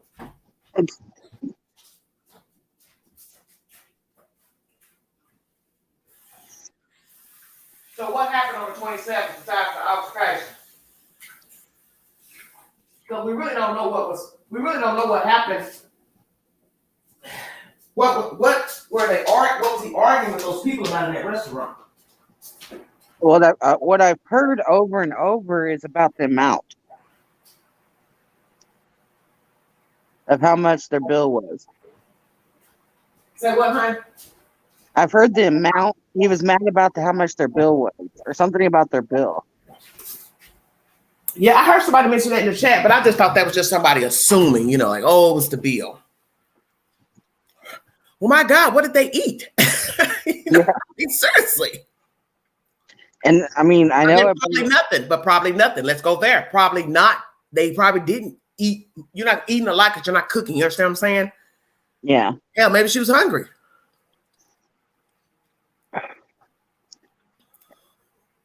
Dee Dee, where are you coming from with this? A closeted homosexual. Oh, God. Come on now. Oh. Really? $60 check. Where are y'all getting the $60 from? See, this is what I don't understand. Where do y'all get this information from? It's very baffling to me. Hit the link if you want to give your opinion. Somebody found off the Blue Ridge Parkway and Donald Wells interview, and we're talking about the Petito and Laundrie case as well. Oh, Lord. And I'm going to throw the other one in there just because I haven't been able to come up here and say my opinion. Listen to who done it. Said expensive bean sprouts. Okay, you know what? Y'all are horrible. I still think it's very weird. Heidi, what are you saying? I can't see chat. Vegan food ain't no damn $60 check, is it? Hey, well, you gotta remember, fresh vegetables and food hell yeah, that's gonna cost. Yeah, it will. Will add up. I'm vegan, and I'll tell you right now, it's expensive. Well, vegetables cost a lot of money. You're not talking about canned foods. A lot of people don't like canned vegetables. So you buying fresh vegetables in the grocery store in the frozen section, it costs. You buy it on the thing where it sits up pretty, it really gonna cost. Well, vegan doesn't quite. Well, like I said, I'm vegan, and vegan doesn't quite mean just vegetables. Like whenever I go to our vegan restaurant, just getting me. Well, my thing is they were probably hungry. Shit. That girl's probably hungry. Dee Dee says not one manly thing about Brian. Well, I'm going to leave that alone. Heidi says, I'm genuinely asking because I'm a thick Florida girl. Okay. Well, Heidi, you asking the wrong one. I don't know what the hell went on with those kids and the due bill and who said what. Because nobody's verifying what happened in the restaurant because the people aren't allowed to speak, the people that work at the restaurant. Yeah, I was going to say that. Because I've seen some stuff from the restaurant. They don't talk a lot. But back to that, though, they did. I seen the message. And granted, we know how messages are. They could be fake. But I think it was been proven that one Kaylee that died worked there and was at work there that day. See, I thought that was different. That's why I'm getting confused because the Moonflower is not the Piggly thing. It's not the same place. No. Okay, so I'm thinking the Moonflower is on the street where they had the altercation in Moab on the 12th. See where I'm going? Hello? No, Moonflower. I'm thinking. No, Moab. The Piggly is the place on the 27th where he's going off about allegedly this bill or whatever. Moonflower, I thought was on the street where it's the co-op that was on the street where they had the altercation on the 12th. Because they're not the same place. Well, the 12th is the day they got pulled over. Okay, right. But that's the same place. But that's right near where they were fighting. Somebody called the police. I think that Moonflower place is on the street where they got to arguing. Yeah. I see what you're saying. That's now. the 12th. Okay, Soul says correct. So that's the 12th. Moonflower's the 12th. Where the girl got killed. She worked there. Did they see something? Whatever. Yeah, these are two separate locations of issues. Arguing on one street on the 12th, arguing in a restaurant somewhere else on the 27th. Okay, in the Moonflower restaurant, the 27th, isn't that the Moonflower restaurant? No, I just told you, honey, no, baby. The 12th is Moonflower. 12th is Moonflower. So Piggly Wiggly was the restaurant? Piggly Wiggly is the place on the 27th where he's bickering with the staff in the restaurant. Okay, then I messed up my words. That's Because okay. that restaurant, That's why I think a lot of people getting it mixed up. yeah, because it's crazy. Because now, see what the problem is? Nobody has proof that he met the people, the two ladies, they saw anything. So that's what people are trying to put together. Is it possible that one of the ladies who worked at the flower place, the Moonflower place, on the 12th, the same day those people called in the 911, which led to them get pulled over, did she see something going on the street with the two? Because remember the girl said they were fighting, run up and down the street. Okay, Right. the Moonflower place is on that street, allegedly, on the 12th. So perhaps they saw something. One of the girls said something. The one that works at the Moonflower, the one that's now dead. You have to admit that's strange. In a town of small population, what are the odds that she worked at that same place? Worked on the street where this altercation takes place. She later ends up dead with her lover, wife, or whatever. And then this girl, Petito, ends up dead 15 days later, out in the park. Oh. Strange. It's very strange. See, what I read was the restaurant that they were arguing at. Mm-hmm. One of the ladies that died worked there and was there that day. Okay, that's what I'm trying to explain to you. So that's On the 12th, when the girls called the police, the girl and the guys called the law, and they got pulled over on the said street where they had the fighting, and he's hitting her. The Moonflower is on that street. Right. I know now. On the 12th. Yeah, on the 12th. That's what I was saying when I first. But on the 27th, innocent bystanders heard him cussing and fussing, which is the girl who's talking about it in the TikTok video. Yeah. Her boyfriend or whatever. Right. The one in the bathroom? I guess. I don't know. Yeah. Well, she's done other interviews since then, but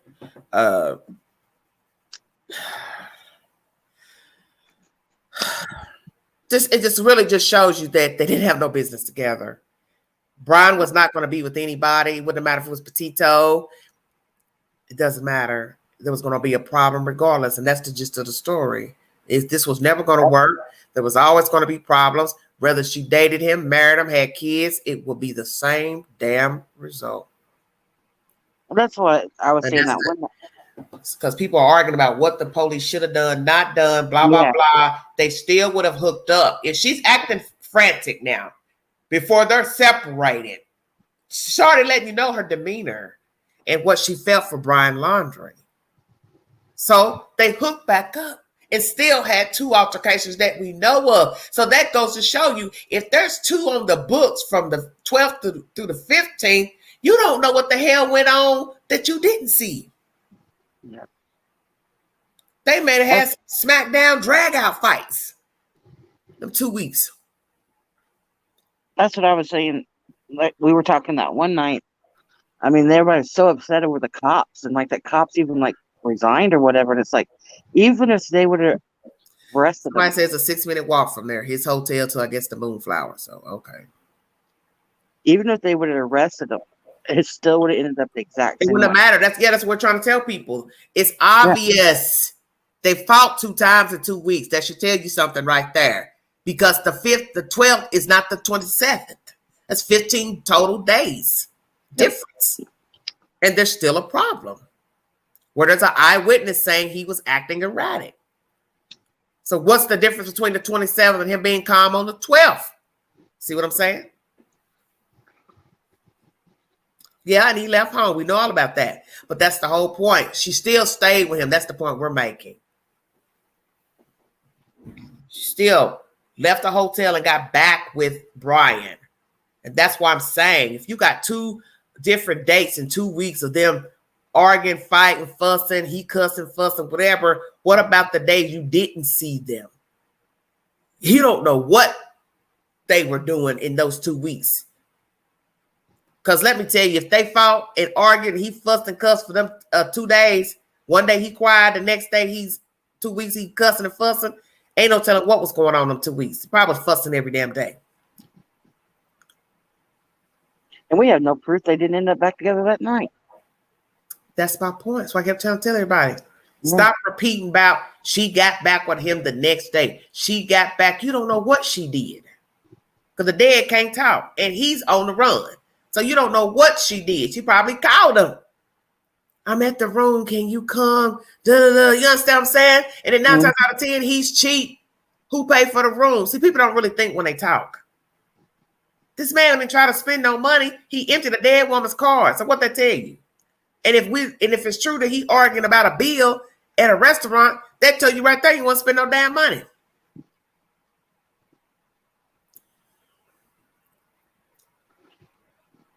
I mean, I hope you get to watch that. I wanted to screen record it and send it to you, but not to send it to you. But that spot right there, when they told us they were going to separate, just shows. Yeah. And it's like, we have no proof. Where did Gabby go that day? If she didn't go with him. Well, we're not saying they fought in the restaurant. Look, let me tell y'all something. I don't bicker with you all about what somebody did or said. Listen at me good. Because one thing is this. Neither one of us were there on the 12th or the 27th. And the people at the restaurant who work there are not supposed to talk per orders from the company. That's why they didn't give a statement about what happened in the restaurant.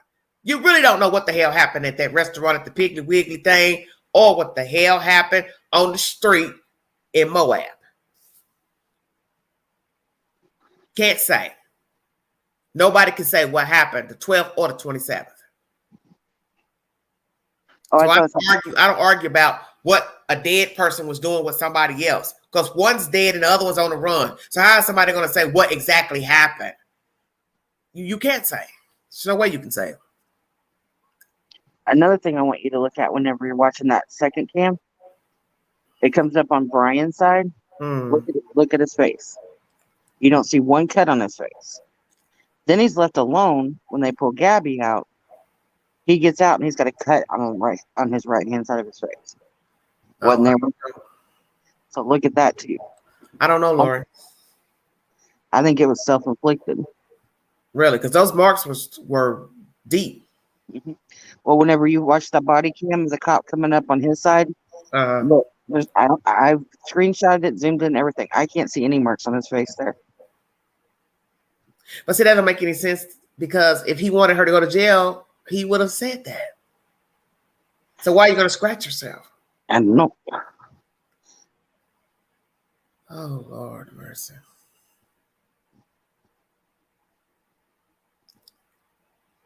Well, he was saying, I mean, as soon as he got out, he was kind of throwing her on the bus, saying that she made him go up on the curb. She was hitting him, and he was sorry that she distracted him and he went up on the curb because he thought that's why they pulled him over. Well, so I don't know if he tried to use that, but I mean, yeah, I'm not the only one. I watched another creator and somebody in the chat brought it to my attention, so that's why I went and looked, and I don't see it either. Any marks, but well, I have to watch it all the way thoroughly, all the way through. Well, my thing is this: everybody's entitled to their opinion, but she would have gone back with him, and she did go back. I don't have to say she would have; she did. That's self-evident. That's a proof in the pudding. You're talking about a 15-day interval. Then, of course, as someone said, he also went out of town for whatever reason and lied about going to Florida. So, see, none of this story makes any sense. That's why I said I hope everybody got the dates right because something's off with him leaving. Something's very off. So where was she when he left? See, nobody has an answer to that. That's why I tell people I don't believe nothing that nobody says about nothing that happened between the two. Because nobody was there. You can't tell me what happened between two people. Because one's dead and she's not talking. And he's not talking. So how do you know what actually happened between these two? There's no way you would know. You'd have to been sitting right beside him at a table to hear what happened verbatim. Yeah. At that restaurant on the 27th. I did watch some behavioral people talking about them too. And one of the things that they said did kind of make sense, that this obviously was going on for a long time, that they felt okay enough to display domestic violence in public. I said, does that make sense what I said? I'll say it again. They said that they obviously have been fighting for a long time because they haven't been fighting. I'm telling you, 2 times in 2 weeks. I'm Well, telling yeah. you, they probably fighting every day. You just don't see it because she's not going to film that. I'm not going to film that. You know what I'm saying? I'm doing this van life thing. I'm not going to film that. That's what people don't understand. Stop wanting to see that she was going to film fighting with this guy. Why would she do that? It makes no sense. I'm not going to show you fighting with my boyfriend. Well, they were saying since they were just open in public with it as well, that it was obviously a common thing for them to do. What? One of the behavioral things that I was watching. Oh, Lord. Are you what, me, or somebody in chat? I don't know which one you were what. God, that sounds crazy. Getting slapped is a common thing. That's what they were saying. That, well, obviously they're fighting. They said, or they wouldn't, they would have did it out in public like that. It was just something that they were just commonly would be doing. So they obviously were fighting way before that. I don't really understand the point. Their point was that they obviously weren't just, that wasn't their first fight. Well, we know that. Right. I was just saying what they said too. Anybody with sense know they fought probably often. She just didn't film it. Yeah. That's why I keep telling people, why are you looking for her to film it? A lot of people act like, you want to see what? You know what I'm saying? You want to see what exactly? You want to see her fighting with her boyfriend? Well, that wouldn't be what people would be expecting for somebody on a van trip. You understand what I'm saying? So I'm not going to film that. Well, that's just human nature. People don't, that. Yeah. If somebody think you're about to get right, they'll cover the camera or they'll tell you, shh, be quiet. Yeah. They don't want you embarrassing them. And look at people, just Facebook, people's Facebook. They only put the happy things on Facebook. When you just saw them fighting at the bar, but they're perfect. Everybody does that. Yeah. They gonna put that stuff on there. Yeah. All I can say is she messed up. She messed up. Hello, Carol. Thank you. She messed up, man. Yeah, if she was really scared for her life. The wrong guy. Lord have mercy. If she was really scared for her life and scared of him like everybody thinks she was, she had a perfect opportunity to call Daddy. To leave. That's why I said that day on the 12th was her exit to say, I've been putting up with this, blah, blah, blah. We don't get along. I want out of this. But she didn't. That's what a lot of people need to accept. She didn't because she wanted to be with him. It's obvious. She wanted him, flawed and all. And I'm not blaming Gabby. I've been in that. I was in that for 12 years. You do protect them. You do want to be with them because they make you feel like you can't live without them. Yep. Ditch dumbs. It wouldn't have mattered if they got arrested. I think you're missing the point. She still would have gotten back with him. Well, a lot of people think if they would have arrested him, that she would have called Daddy. As long as you get a bond out, what difference it don't make if you get a bond? Well, she would have called Daddy, and Daddy would have made her come home. Okay, well, but I don't think that. Think that would have worked out like that. Yeah, she would have waited to see about him getting bonded out. Believe me, whoever bonded out first would have went running to see about the other one getting bonded out. And people believe they could change. Well, he could change down the road, but he'd have to want to change. We're never going to find that out because we don't even know where he is. We don't even know if he's dead or alive. But all I'm saying is everything happened just the way it was supposed to happen. And a lot of people don't want to accept that. But it's obvious. These people were fighting throughout their trip. You just don't see it all on camera. But if you would sit here and let somebody slap you up on a public street and then try to downplay it in a video and then hook right back up with them, that's your answer right there. She did not want to leave Brian Laundrie. It is what it is. She didn't want to leave. She didn't want to leave him. Would have mattered if they got arrested. They still would have bonded out. Even if you go back before the trip, if you listen to the protesters that were outside the house, they were screaming that the neighbors heard them screams in the house before that. That they fought all the time. They fought all the time in the parents' house. Yeah. Who told that? Well, the protesters outside. Oh, that's crazy. No, you know, could be they were screaming it on the bullhorn. But see, his parents need their ass whooped too, because there's no way. First of all, I'm going to have my children living in the house with another person they're not married. See, that's first and foremost. Two, if they were fighting in the house, which probably they were, I would have allowed it. Hey, you two got to go. You can't stay here. Yeah. So see, this is what I'm saying. Everybody was enabling everybody. Everybody in this circle was codependent. Codependent and an enabler. See, people do these things because they are allowed to do these things. And what's so precious about Brian that they would throw their own daughter under the bus? Well, it's called favoritism. A lot of people favor their children over other children they have. You know that. Well, I know, but this is a big thing, you know? No. It's telling you what's been going on all the time. Yeah. Okay. He's been favored. That's why he was living in his house, a grown-ass man with no job, doing nothing. With a girlfriend he's not married to, bickering and fussing in his mama's house and daddy's house, and they allowed that to go on in their house. And even if he wasn't with Gabby, he still would be a bum. He still would be the same Brian Laundrie. That's the point of the story. And if it wasn't Gabby, it would be another female. That's what people don't get. Everything happened just the way it was supposed to. And some people don't want to accept that, but it's the truth. It's obvious. Because those different altercations in 2 weeks has proven that. Nothing would have changed with these two people.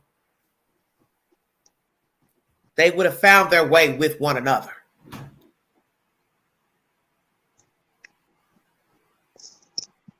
They would have found their way with one another. Because if you like somebody, you like somebody.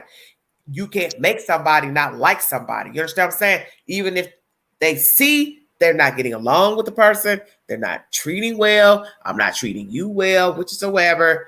If I'm adamant about being with this person, there is nothing an outside person can come and say to me, you know what I'm saying, to change my mind if I want to be with that person. Yep.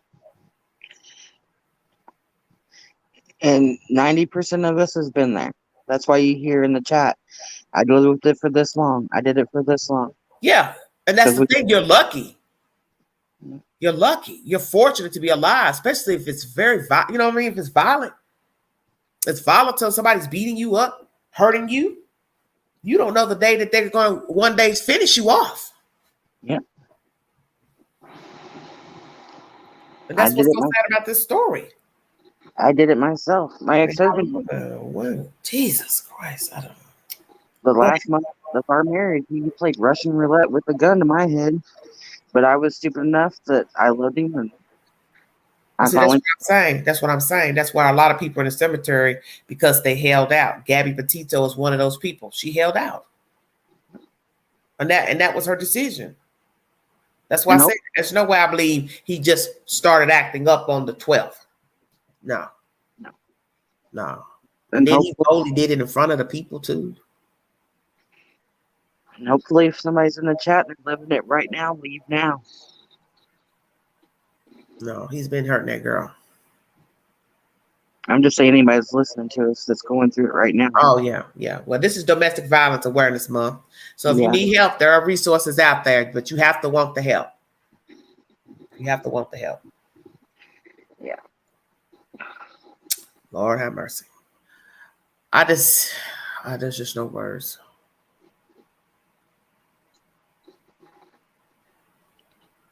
Well, Kara, that's what you have to do sometimes. They tell you don't ever leave. Don't ever tell the person that you're leaving. If they're violent, you know damn well they're not going to want you to leave. So what would it look like saying, I'm leaving you? Yeah. You don't do that. You leave when they are far away and you get all you going to get and get out. Don't double back. Don't answer no phones, no texts, no nothing. And if you got to fall all the way off the grid, then you do what you got to do to sustain life, because life is more important than any valuable you got. Like they say, you get all this again. You got to get it in your head that you are going to leave, because if you leave and go back, it gets worse and worse. See, that's what we're saying.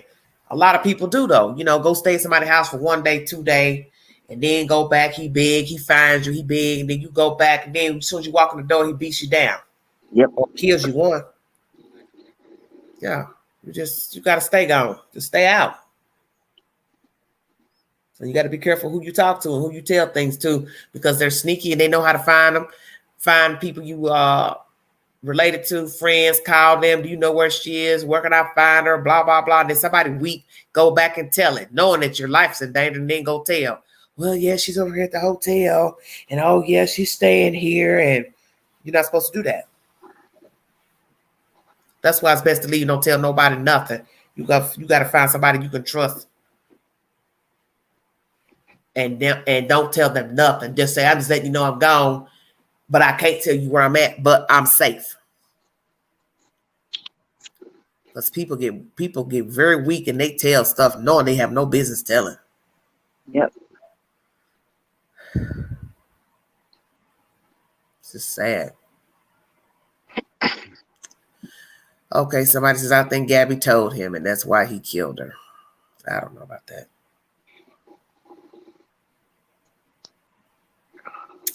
We'll never know if that's true or not. You can hit the link. I'd like to know the truth behind all of it, because, like, I heard that Gabby said that he was hearing voices. Is that a rumor? Is that true? I thought I heard that yesterday or the day before. Somebody said something. I think that's one of the friends or somebody that said that. Well, see, you just don't know people. You don't really know what's the truth or not. That's why I said about all this stuff that we're hearing. All these cases are the same. People start putting stuff out there and you don't know where it's coming from. You don't know if he's mentally ill, if he has a mental problem, if he's schizophrenic. You don't know if she has issues. See, people start doing that. They're both crazy. They're both mental. They both on drugs. They did this. They did that. Bring me a receipt. Because I just don't put that kind of stuff out there. Because I don't know anything about Gabby Petito. I don't know anything about Brian Laundrie. I don't know them from Adam.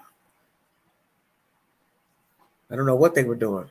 You don't need to be on no drugs. If you got a mental problem, the drugs is irrelevant. If somebody is jealous and they bipolar or alternate personality, you don't need no drugs to get them crunk. If their mind is telling them you're doing something, you're out to get them. You understand what I'm saying? That's all it takes. It's just messed up. It's just a bad situation. And sadly, there will be another Gabby Petito, because there's going to be somebody else that's going to hang on. Go ahead. I'm sorry. I just wish people understood there is life out there. Yeah, but people don't. It's just like the Sharky situation. There's no way in hell I'm going to be in my house living with you and we're separated. Because they said they believe he was trying to make amends. That's what the law officials said. They got proof that he was trying to make amends. So that's my thing. How are you going to make it work to get apart and you're in the same house? Yeah. No divorce filings ever made by either party, but you are separated, but you're sleeping in the same house. Now, they said that he was coming and going. Now, where was he staying? You see what I'm saying? And maybe that one night, the last night he decided to come, because it's right around the holidays, he went in there. Maybe he wanted to talk to her. She didn't want to be bothered. And he steady, like, come on, let's make it work. I love you, blah, blah, blah. She just said, I don't want to talk. I don't want to be bothered. And then all hell broke loose. Then what did he do last week? Marshall show up. He kills himself. Now, this is what's crazy. Y'all don't know nothing about where he is. This man has to draw a check from work, stimulus check, IRS, but y'all don't know where he is. So you mean to tell me he never filed taxes last year? He didn't file taxes this year? He didn't file no taxes this year. That's bullshit.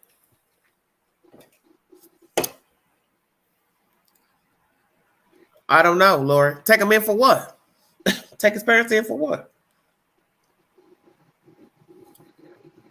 Hey, you ain't thought about taking them in. Like they said, Brian should have been taken in when they found out that the parents were calling saying she was missing. That was when you should have took him in. That's why I asked. Did they take him in when they found out the girl was missing and they went to the house to inquire of her whereabouts? When you went to the house and Laundrie, mother, father, whomever said she's not here, you should have said, sir, you got to come with me. That's how that should have went. You understand what I'm saying? She's muted. They should have held him.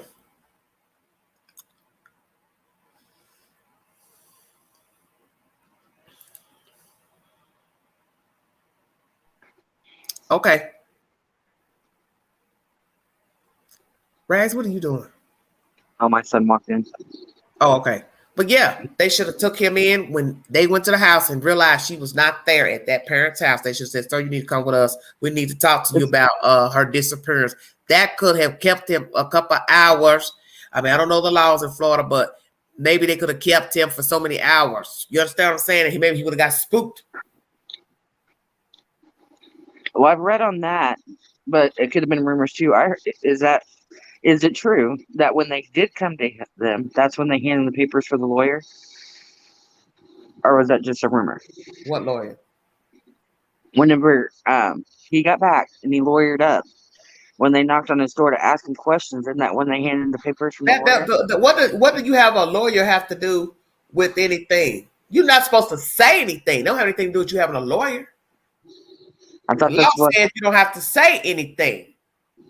But you're still supposed to be going with officials if they say, well, we need to call you in. We need you to come in for questioning. How are you going to deny not coming in? They say, I need to talk to you. That's when I first read, when I started reading on it, was whenever they went to ask him questions, he lawyered up. So that's what I thought they. I don't know how that went, but yeah, me neither. I still feel like I'd have brought him in and held him. You ain't got to talk, but I'll hold you. See what I'm saying? Yeah. You could be held for questioning. It'd be your choice if you talk or not, but he should have been held. So if he want to go down there, not say nothing, okay, that's his rights. But like I just said, he would have been spooked going down in there. He would have been spooked. Oh, hell no, they got me in here. And I'm not talking, blah, blah, blah. Yeah, so they knew something. That's why I always say it. Something wasn't right with the lawyer stuff. You got a lawyer talking in. We didn't even know anything about the fraud charges or her body wasn't found or anything. It's messed up, man. It's just jacked up. This is so sickening. Ooh, everybody just dogs on the enforcement because of that. Like whenever they got pulled over because they didn't arrest them, and then they lost him. Well, that's the law. The law out there says they were supposed to, though. So that's where the problem's coming in, because he had visible wounds. You had somebody call and say he was hitting her. So I guess they feel like that's what you should have done, because that's how you led. That's what led you to them in the first place. Was initial phone call that he was beating the girl up. And then she said she put her hands on him. So that's an admittance from her and also an outside party. Right. So maybe they should have put him, arrested him. But that's my thing. I don't think that even an arrest would have kept them apart. No. Because you can bond out as soon as you get there. All you do, make a phone call. The only thing the arrest would have did was maybe held it off another week. Yeah, that's all. Because let me tell y'all something. And I don't think a lot of people have thought about this. You don't know what Brian said to her after this shit went down on the 12th. See where I'm going? Yeah. He could have blamed her for the people calling because he was hitting her on a public street. If you would have just calmed down and left me alone, then I wouldn't have had to hit you. Yes, that's what I'm saying. See, everybody be talking around the subject. But I just listen to people's comments and I'm thinking, that's the one thing everybody miss. Did it ever dawn on you he was pissed the hell off after that stop? Oh, yeah. He was very calm, very mild-mannered, but I bet you he was hot butter. Because when they first got pulled over, was it because of the call or was it because of their speeding? Then they found out about the call later. Mm-hmm. Because when Brian gets out of the car, he thought it was because he went up on the curb. Mm-hmm. Well, he was speeding. I remember the cop asked him, he says, why do you speed? Yeah. And then supposedly Gabby, hit him, which made him go over the curb, and then he got out, apologized. She distracted me because, blah, blah, blah. I'm sorry I was speeding. I'm sorry I went up on the curb. So yeah, that's all Gabby, Gabby, Gabby. So I'm Yeah. sure as soon as Mhm. he got Gabby alone, Yeah, if he he was wouldn't, hot. Hmm. yeah. He was angry. And that's the point. These two been fighting. That's been said by the sister and the friend. So they've been fighting. This is how they got along. Sadly, but this is who they were.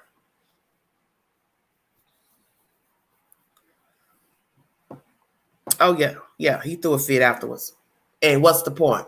They still stayed together. That's what I'm trying to tell people. I don't think it would have mattered had they got arrested. The law says they were supposed to, but I don't think it would have changed their dynamics with one another. I still think they would have hooked up, and they would have been a throwdown after that too. You did this. You said this. No, I didn't. And you did this. Be right back where you started. You understand what I'm saying? Be right back where you just came from. And as hysterical as he acted, and remembering how I was back when that was what the life I was living, I don't even think she'd been truthful with her dad if they would arrest her because Daddy would have been the first person she called for bail. Yeah, yeah. See, that's why I was Well, questioning all that stuff about that him ordering that food. And everybody yeah, kept going on and on the other night about the damn Wi-Fi. And I kept telling people, what does the Wi-Fi have to do with him ordering her food? Nothing. no. Didn't make any sense. What I'm saying is, what did she tell him why she was there in the hotel? Yeah. You had to give a reason why you were there. Did she tell the truth? Did she tell that they had a fight? Did she tell that the police was called? So I'm curious to all that. And that's another question that I never found an answer to on dates. What date was she at the hotel? Allegedly, all this was the 12th, sweetheart. The 12th was the hotel too? Everything, the Because I stop, heard, Moab, the Moonflower, all that's the 12th. Her getting on the hotel, he going a separate way. All this is the 12th, the 12th, the 12th. Ordering the pizza from the daddy, the 12th. because see, whenever you read it, you get everybody's opinions. Yeah, Everybody was because saying, everybody's talking. right. They made it sound like it was when he went back to Florida. She stayed at a hotel and he ordered her food then. So Well, she that's was what, staying in a hotel for damn near 2 weeks then. You know how much yeah, money it would have been? exactly. That's what didn't make any sense. But where was she? Okay, and that's my point. Right. From the 17th through the 23rd.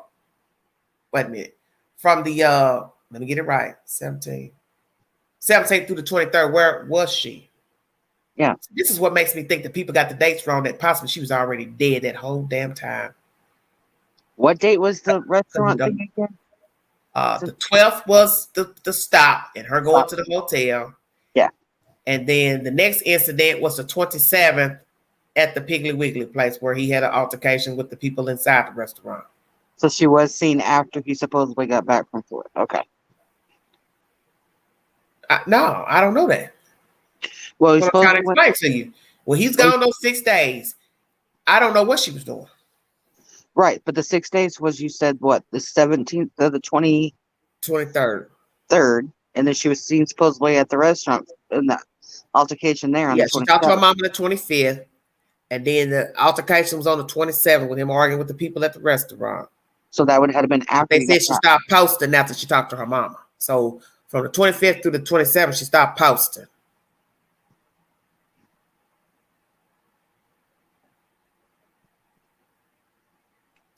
This through the 27th. So that's strange to me that she talked to her on the 25th. She don't post for 2 days, and then he has an altercation 2 days later at the restaurant on the 27th.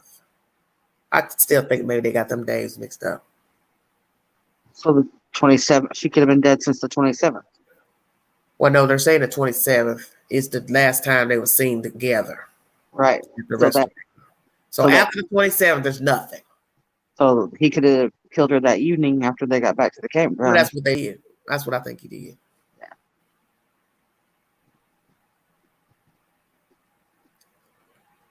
That's what I think. I And think he killed her when they left the Piggly Wiggly. that's the 27th. And he got home on the 1st, right? Mm-hmm. So you know it got to take a couple days to drive. Right. And then out laughing and taking pictures at the campground with his sister and her kids. Well, you got to think about when he first got home. The neighbor said that the Miss Guthrie said he was riding around with his mama on the bicycle. Bicycle, yeah.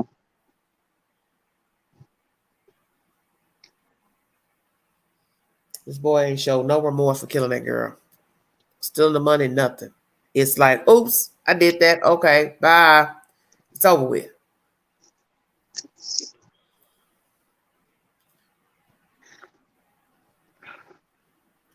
So I think maybe when he went home, that's when he put the ball in the motion to get rid of her. He went home to get rid of her things and then go back, kill her, and then dumped her and came on back with the van and stole the money. That's what I think. It's either that or they made up and he went back out there. Maybe he fell out with her and then he went home to get rid of her stuff. She called crying, moaning, and he said, okay. He went back, but he still probably never told her they got rid of all her stuff. You understand what I'm saying? Because see, there was two versions. First, the lie or rumor was he went to put her stuff in stores. But then the next rumor came, he went to empty her stores because of financial reasons. But like somebody said, you're going to fly and spend $800 round trip. Yeah. Save money on a storage unit where you owe money. That don't make no sense. Yeah. Yeah, I said that last night. It makes no logical sense.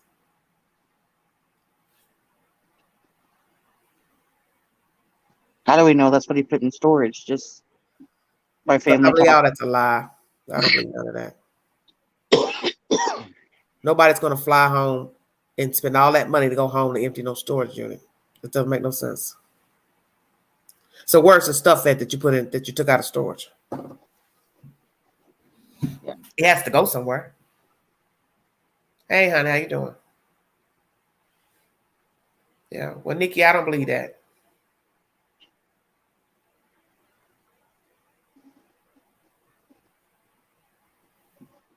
Yeah. Let me get rid of your ass too, because I know you with that bullshit. Am I getting mouthy? No, let me wait a minute. Unblock Kara. Hit something by mistake. You hear me? No, I didn't hear you. Oh Lord, girl. See? I feel like you said unblock Kara, That's what I said. but I don't know how to do that. What you mean? You just hit on her name. I'm not even in chat. Hold on.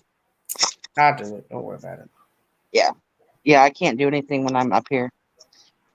Just hit it by mistake. Hold on. That's not I what I'm can't. going to do. Yeah, I can't block or do nothing. Well, she wasn't blocked. How you? I thought she was. I do see by Kara blocked by Nova Star in 2021, but it won't let me do nothing about it. I can go down. No, I'm done. Okay. Okay, thank you, Soul Survivor. Yeah, she got hit by mistake. Okay.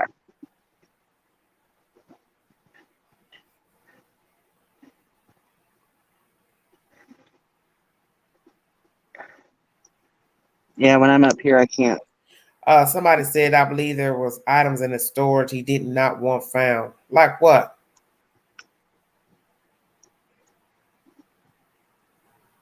Sorry about that, Kara. We're trying to take care of something else. Some more foolishness. Or maybe he went home to get something because he didn't take anything But that with makes him. sense. But you know that makes no sense, Rags. Think about that. You've been on the road for months. Now, what could you have forgotten 2-3 months into a trip? Okay. They're arguing. Maybe it was planned. This is just a thought, okay? No proof, my opinion only.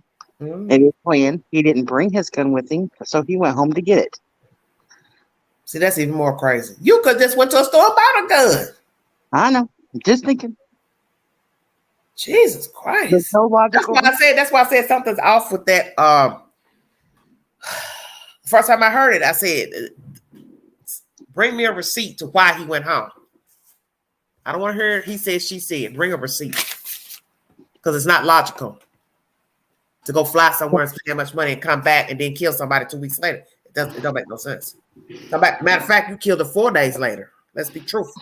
Came back on the 23rd. She died on the more than likely she died on the 27th. So you killed her 4 days after you got back. See, something's wrong here. I'm starting to be more now. When I count the days now from the 23rd to the 27th, this was all deliberate.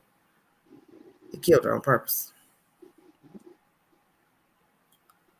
And he had already planned it out. Yeah, that's why he went home. Yeah, that's what I said. That's what I said. Could it be? I said it can't be one or two. He left because he was tired of dealing with her. She called, moaning, and then he gave in, went back. They fell back out. Then he killed her. Or when he left, he knew he was gonna kill her. Did whatever in Florida, came back and killed her. It's one or the other. It's one or the other. Did he fly? Right, Erica's right. Can't carry a gun on a plane. Yeah. Exactly. So okay, but he went and bought a gun. Went and got a gun from storage. But you can't take it on a plane. Exactly. Well, we know he flew home, but did he fly back?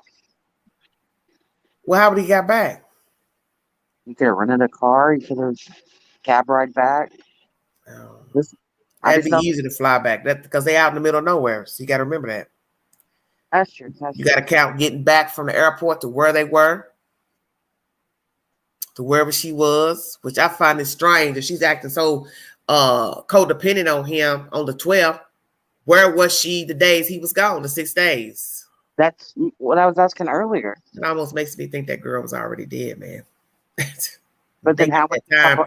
And they got the time wrong at the restaurant. That's what I was asking that restaurant timeline because I think it's wrong. Not going to leave him that night. No, I mean 6 days is too long. And left her by herself. And what reason would you have given her to stay? See, that's why I said none of that make no sense. What reason would you have to go to Florida? Why would she put up with you going away to Florida for whatever reason you gave? See, none of that make no sense for somebody that's codependent. It don't add up. She stayed in a motel for 6 days. You would agree to stay in a motel, although you on a van trip. Think about what you're saying. Yeah, that motel stay would cost. That's why I keep trying to tell everybody, think about what you're saying. She's codependent and she's going to stay out in a strange place for 6 days in a hotel. So her boyfriend can go unload a locker when he could have got his parents to do that. Come on, y'all. Even the people on Court TV said the same thing. Why you didn't call your parents and have them unload the locker? Come on now.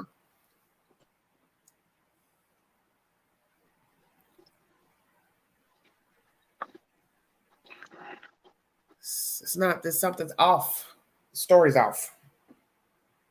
You will sit there and tell me that girl was crazy enough to wait on that boy. Something was, I mean, I'm not trying to be mean, but something was wrong with her. This don't make no sense.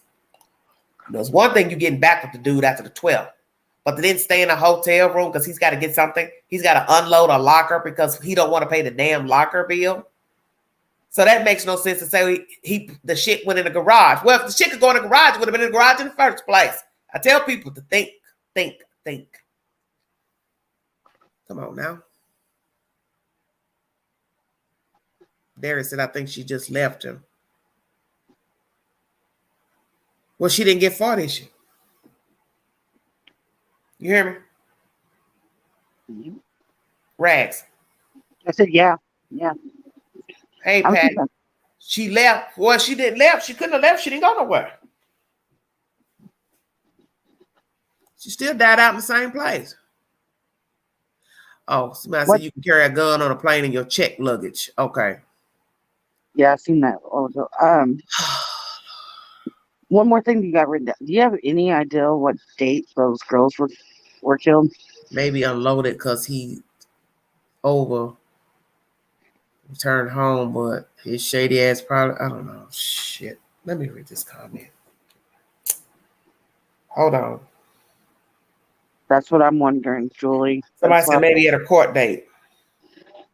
They found keys at the murder site of the 2 women in Utah. Did they not know what they belonged to? Do you think the keys were in the van?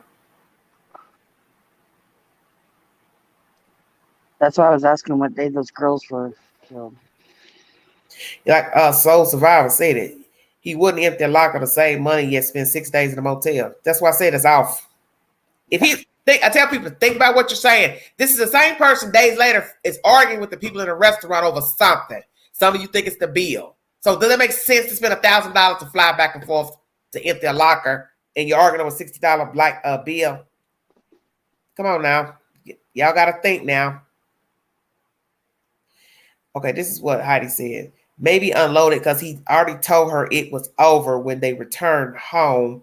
But this shady ass probably informed her he moved her stuff after the fact. Unloaded because he already told her it was over when they returned home. See, that don't make no sense either, sweetie.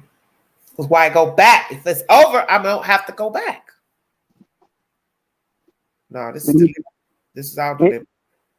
Maybe they're going off your theory that it was over, he went back, but then they made up. Yeah, that's what I said. It's one of the two. He left her pissed off. They make up while he's still gone. He either told her he threw her stuff out or whatever. I don't know.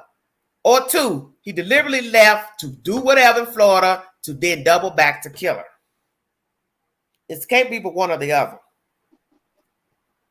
Because in the end, the storage theory is bullshit. And frankly, I'm tired of hearing it because it doesn't make logical sense. Nobody in need of money would fly a round trip ticket to unload a locker and to put stuff in their parents' house or wherever the hell it went when you could have done that in the first place and not needed the damn storage locker. How much could he have had in storage? He ain't lived no damn where. Where'd he stay? On his own. I didn't hear he ever stayed anywhere and had an apartment. Crystal 38 with a friend. I heard he lost the keys at the girls' campsite where he killed them, so he had to go home and get extra van keys.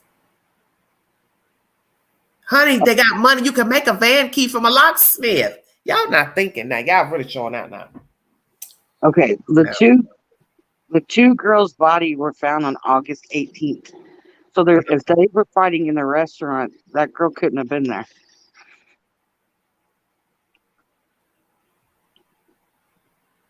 That's why I keep trying to tell you. See, you getting confused, baby. Yeah. Well, I was answering somebody. You keep going on that restaurant stuff. Stay off the 27th. Stay off of that day. Go back to the 12th. Yeah. The Moonflower is on the 12th. That street where they fought. That's where that girl worked. That's dead. Yeah. The 12th. Stay off the 27th. I thought somebody asked that in chat. I was trying to find the answer. But... Yeah, yes. Just stay off the 27th.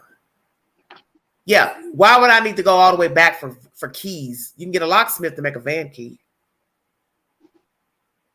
That's why I keep trying to tell y'all. Y'all gonna bust y'all brains open about that fucking flight. I'm telling you, it ain't what you think. Because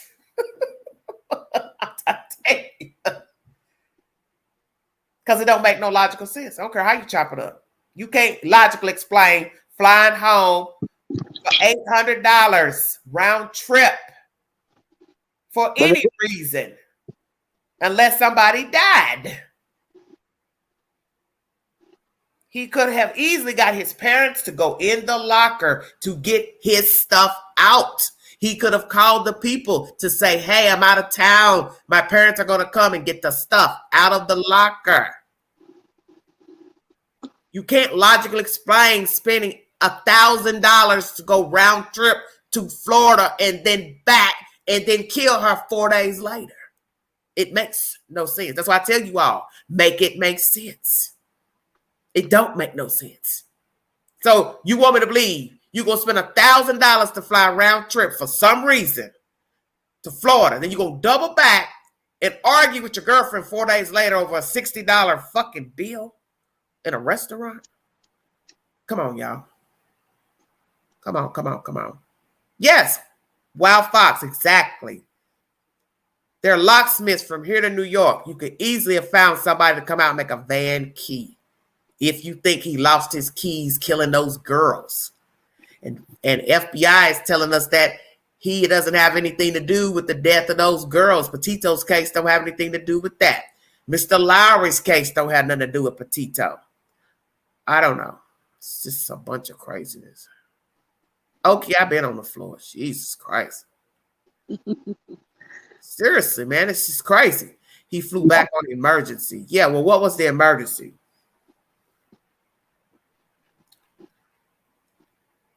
He should have been fanning or eating grapes. Well, Didi, he's not that type of guy.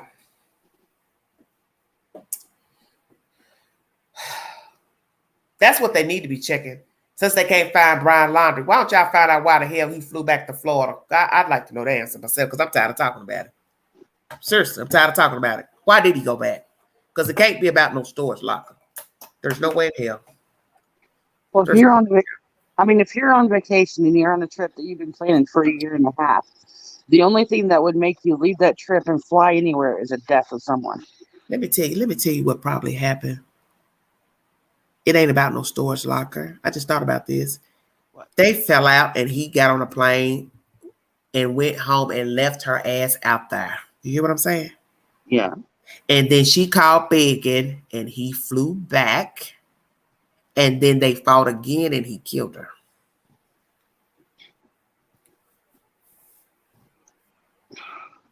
Think about it. Yeah. This ain't about no locker. He went back because he left Gabby Petito. That's what I think now. It's not about no storage locker. It's not about none of that. Because that's not logical.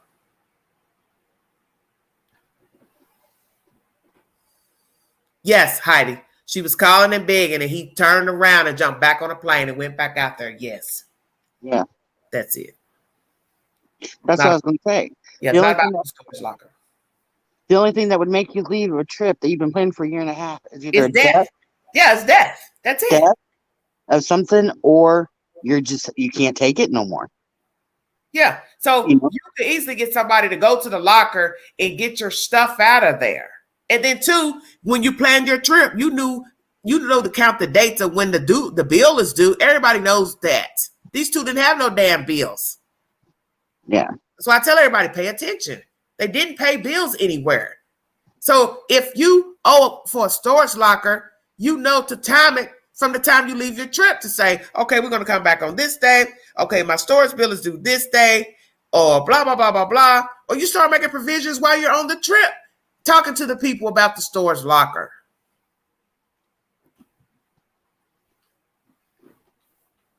And that certain person that was in the chat talking about he put the shit in the garage. Well, then he should have put the stuff in the garage in the first place and didn't need a damn storage locker.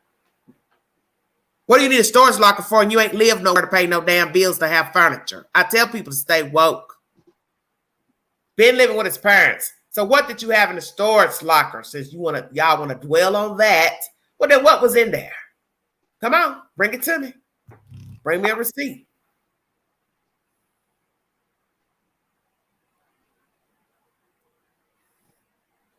That makes a lot of sense.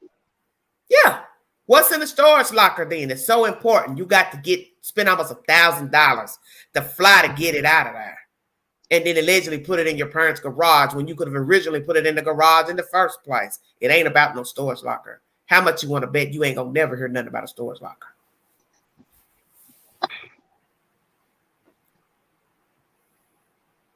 Pink Lotus, it ain't nowhere. The storage locker don't exist.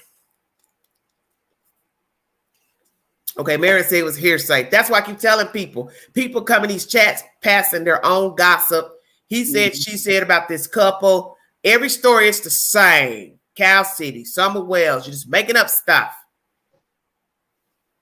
The hoodoo lady said, the lady with the crystal ball said, the stars are aligning with the moon. Man, I don't want to hear none of that. Bring me a receipt. You feel me? Yeah. Bring me a receipt. I was trying to remember everything the sister said. And then two, think about this. You've been in a van, cooped up with this girl. You fighting. You think I want to go back and get in the van with her and I'm making home with the air conditioning? My bed. I tell y'all, put it together. Put it together. Hell no, I ain't going back out there. I'm home. Oh, Carol said telephone game. Maybe.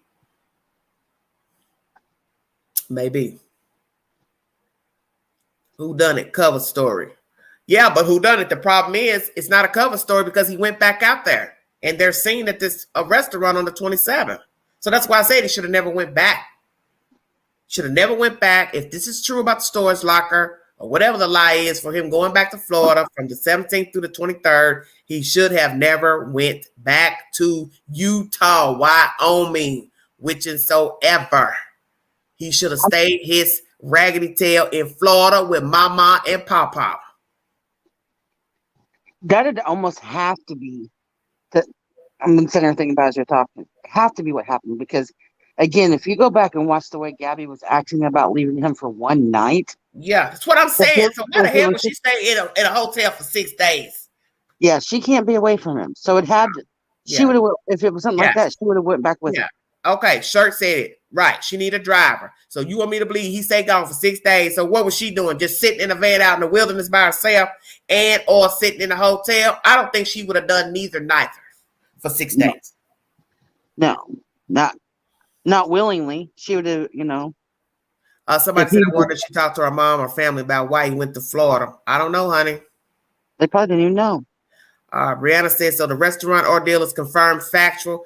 Brianna, all I know is the people who own the restaurant won't speak of what happened, as to, for legal reasons. They won't confirm or deny what took place in the restaurant. He should have just helped his mom plant the garden. Surprised he didn't do that when he went back. Oh God, Pink, please. Well, he couldn't plant the garden. He was too busy riding damn bicycles around the neighborhood with his damn mom. These are weird ass people, man. These are weird people.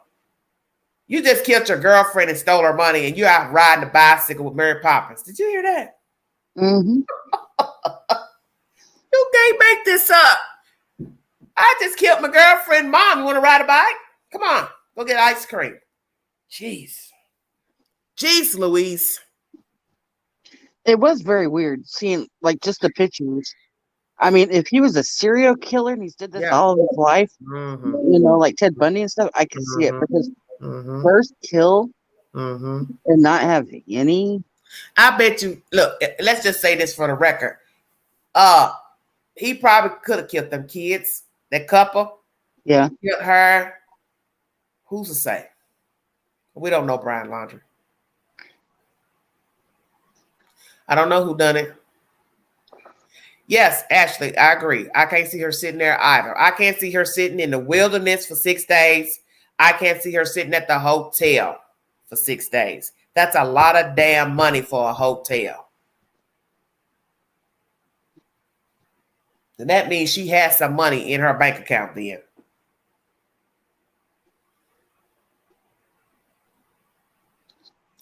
Somebody said he tried to kidnap Summer. Yeah, well, good. Oh, God. Oh, Jesus, take the wheel. I wish he would. Take it. Oh, Lord. We done jumped off of Don Wells to this mess. Well, guess what? I'm waiting to see who he going to be cussing out next. He was tooting John Walsh's hand. I said, well, it's only a matter of time he'll be cussing John Walsh out too, because as soon as John Walsh says something bad about him, he's going to be cussing him out, and he'll be cussing that behavior panel out too. These people are really stupid to keep fooling with Donald Wells. I wouldn't give a damn about Donald Wells calling me, talking about, I want to talk to you. You done talk to all these YouTubers. What did you get ready to say to this man? That's why I think it's so stupid. You talk to that one person, then you talk to that other Disney broad, then you got hooked up with that fool out west. Then you go reach out to these people. It's like you people don't get enough. That's why I know these people are chaotic. They're chaotic in real life, because this is real life. For those who don't think it is, you getting hooked up with Donald Wells to talk to him is a waste of fucking time. And you all are playing reindeer games. This child is missing. And you're playing games just to get you some likes and views for your channel. Yeah, we know YouTube is a hustle. That's all it is. Sad to say, but it is. YouTube makes a lot of money off of random people. Random people. And even at this point, because somebody said something about hooking Don up to a lie detector.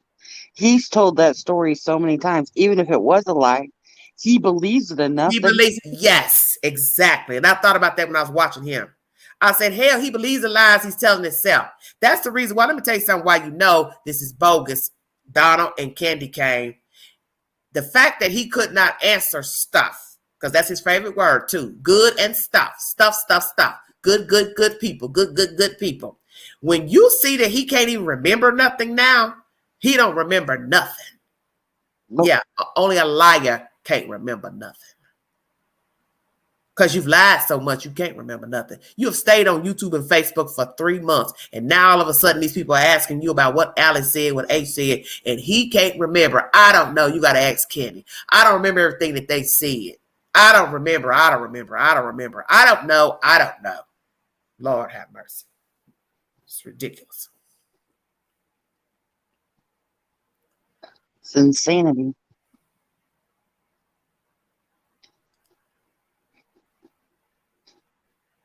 Well, and like with both stories, there's unanswered. I wouldn't say unanswered questions, but impossible. Like, okay, Summer went missing in 2 minutes. That's impossible. You know, Brian flying back. Nobody knows why. There's so many impossibilities. It's like I don't know. It's just crazy. Well, see, I'm a realist. I don't think like most people think. That's what's kept me above ground for 50 years. I don't think like most people think. I tend to think the worst. Sorry, but I do. And I know that's BS about that flight. I'm going to tell you that. It's BS. Wasn't it proven that he flew? Okay, proving that he flown and the reason are two different things. Oh, okay. I thought you was talking. You see what I'm saying? The flight. Yeah. Because we don't have no receipt to why he flew back to Florida. That's somebody talking. I don't even know who that somebody is. To me, let me tell you something what I think. The Brian Laundrie flight manifesto is no different than the Summer Wells did in the picture in the backseat of the car. It's the same thing to me. Yeah. Yep. You don't know if she was dead or alive, and you don't know why he flew back from Florida. They're the same damn thing. That's the point I was trying to make. I just didn't get it all out right. Yeah, you have no idea what's the truth. Because in the end, if you're not hearing somebody talk about the flight, you don't hear nobody talking about the hotel. Don't you find that strange? That's why I always tell people to think about what you're saying. You have not got confirmation from her family about what happened on the 12th, the hotel stay, what happened between the 17th and the 23rd where she stayed, and nor have you heard anything about this flight manifesto and no storage locker. You ain't heard nothing. Sure, we know that they said they flew home, but what I'm saying is nobody is talking about what he did when he got home, what he did, when he was seen, where he went. That's what we're saying. And why didn't she go home with him? It doesn't matter that he flew home, because it really doesn't make any sense that he flew home and flew back, period, for whatever reason. It's not logical. So then you throw in the locker situation. Well, what did you do with the locker? What was so important you had to fly back that you couldn't get your parents to do it? It's bullshit. It's all bullshit.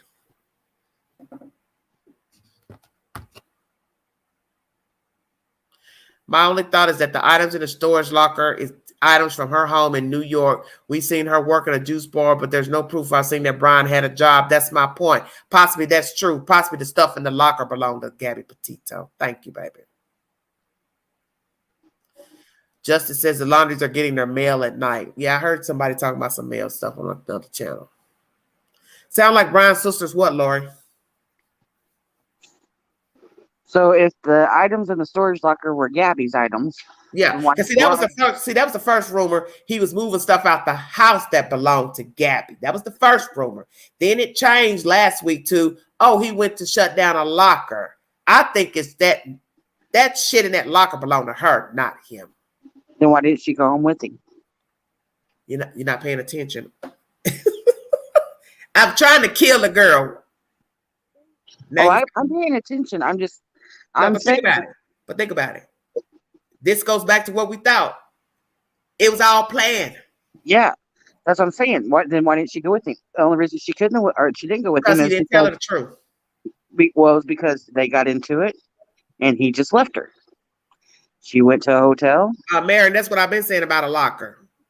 That's why I said, bring me proof that there was ever a locker. Bring me proof that he took her things and put them out his mama's house into a locker. See, it can't be both. He can't have went home to get her stuff out of a locker to then go home to close out a locker. That makes no sense. Okay, somebody said there was about 20 white laundry baskets all over their front lawn tonight. Oh, Lord. Here we go. I'm just saying that we pretty well ruled out that somebody said the daddy funded the hotel from the 17th to the 24th. All she told him was Bree went home to move some of their items into storage because Roberta told him to. Was he lying to Gab or Gab lying to Dad? How you know that was said, Heidi? See, this is what I keep trying to make y'all understand. All this stuff you're repeating is not been told in not one article I've brought information since I started talking about Gabby Petito.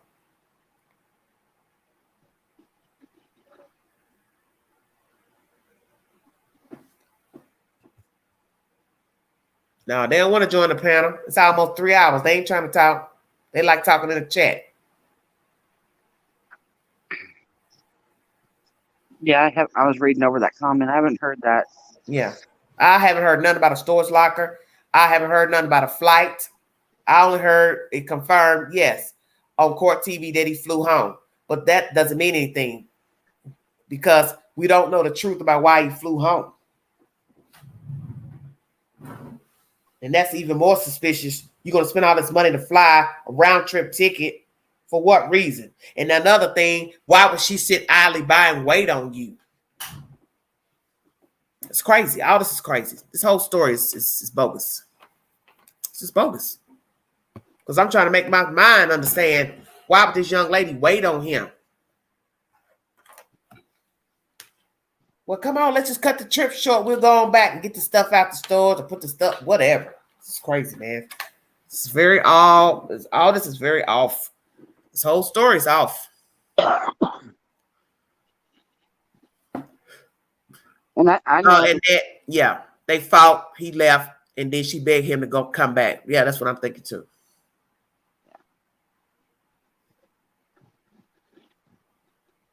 And I know that the FBI and everybody's saying that the two girls are not involved, but that's just too close in times and places. Well, it's just like anything. When you weigh data and stats, you weigh the odds, kind of like gambling. You know, there's the odds against winning the lottery, odds of who's going to hit the machine at the casino. You understand what I'm saying? Yeah. So it's the same thing with what are the odds of people passing each other on a public street and both end up murdered within weeks' times. In a place that there hasn't been any murders in 50 years. Right. Well, it don't have a high population. So you always got to count the population versus a murder. It's not saying that a murder can't take place anywhere. We know a murder can take place anywhere because a murder did. 3 murders took place. Three but murders you have to ask yourself, what are the odds of 3 murders taking place within a 2-week interval? And by 2 van life people. Oh, thank you. Thank you. I still think spare key for van was reason he flew home. Spare key was in storage and something he didn't want his dad to see, or else they could have posted the key express. Yeah. Well, River Queen, you're entitled to your opinion, but I don't think it's about no key. And you can't say it's about the keys because FBI says those women's murders were not connected to Petito. So that's it. Say that again. I'm sorry, I was reading. Say that one more time. FBI says those murders are not connected to Petito. So you can't keep saying that it's a key situation. He left the key while he killed those 2 girls. So then how did he get back then? So he took a van to kill them. So then he had to do what then? Jump on a see, that don't make no sense either. And even okay, we'll just use the theory that Brian did kill those 2 girls, and those are Brian's keys. The FBI would know that by now, Right. because they would know that key fit that van. Right. Right. Those 2 young adults were probably lying to each other and their parents and anyone who would listen. He left to punish her. Locker could be a dumb lie he told Gabby. Yes, Heidi, possibly. Because like I tell people, I don't have any confirmation about a locker from anybody. I just got confirmation from Court TV about the airline flights. Other than that, I still don't have no receipt about the locker. Nobody's come forward from the locker place to say, yeah, he came here and closed out a locker, or he came here and put stuff in a locker.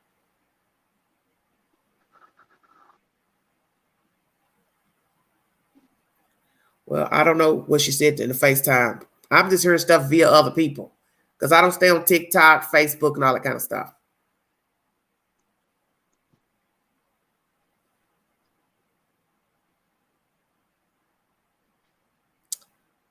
I don't know. I know I haven't followed true crime until Summer's case, and it's like everybody keeps saying the FBI knows, and they'll figure it out. They're gonna know more stuff, of course, because they have the resources to find these things out.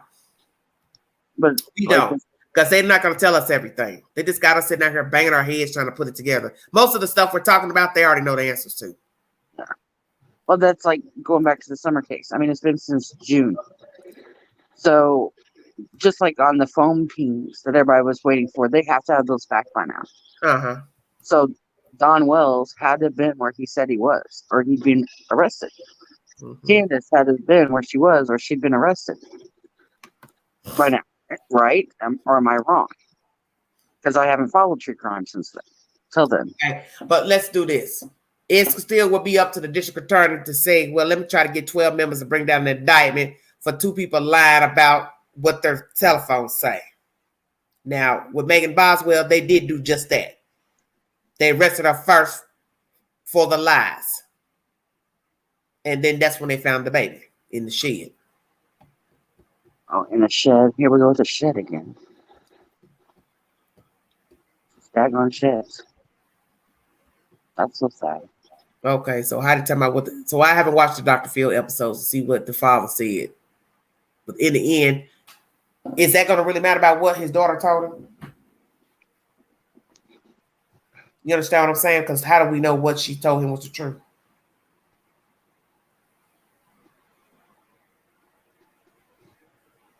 Because if I don't want nobody knowing my boyfriend's been beating me up, I'm not going to tell you everything.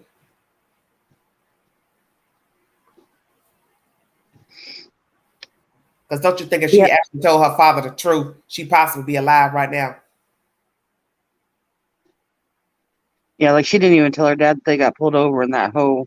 Yeah, that's what I'm trying to say. If she actually told her father the truth and her mother the truth of what went on her trip, because you got to think there's possibly other incidents before the 12th and the 27th.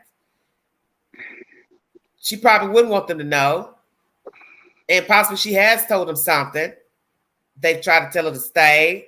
I mean, come on home, woo, woo, woo. And she told them no. I love him. I'm going to keep it. I'm going to make it work. Because I think somebody said she did tell her mama something that wasn't working out or she's having some kind of problems. But that's the point. If she did tell her mama that, she still stayed with her.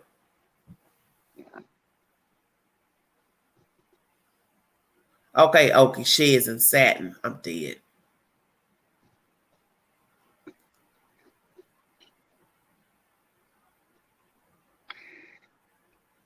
Yes, so perhaps the FBI is not telling us the truth that they believe that the cases are not connected. We do know the FBI lied because they told lies with the DC sniper case. They told the public they was just wanting to talk to the man when all along that was their suspect. Well, that's kind of what I was thinking and why I keep bringing up the 2 girls, because they sure are searching for this guy awful hard for one person. I mean, look how many people out there right now that's been killed and they're looking for. They're not looking for him as much as they are Brian. Yeah. I think they know more about Brian. Yeah, I'm sure they do. But I tell you what's interesting. The FBI said they don't have their old phones. All they have is the phone that he bought recently. Now, don't you find that interesting? Yeah. So what did he do with his phone and her phone? And then he said he didn't have a phone when he got pulled over too. Threw him out. Yep. So where was But his phone then? Where was his phone then? well, exactly, because he said he didn't have a phone, but then supposedly that's what they were kind of fighting over in the car, and she hit him in the head with the phone. That's what caused the cut on his head. That didn't make any sense to me. I don't know. Well, Lord, they're bringing the parents. We'll see, but they don't mean they'll talk.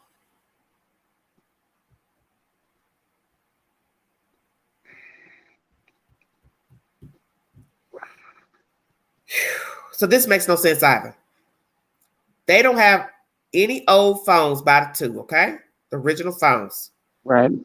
So what was the purpose of buying a new phone when you got to Florida to only leave it behind when you go on the run? Exactly.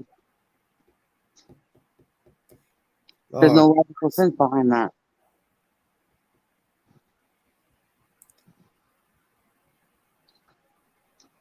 Yes, they should have listened.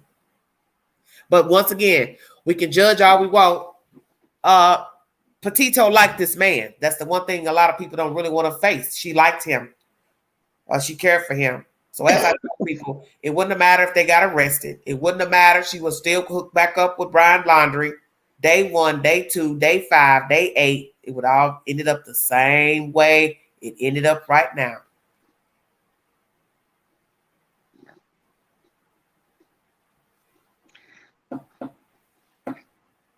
And people just, I mean, they blame people like they blame her parents.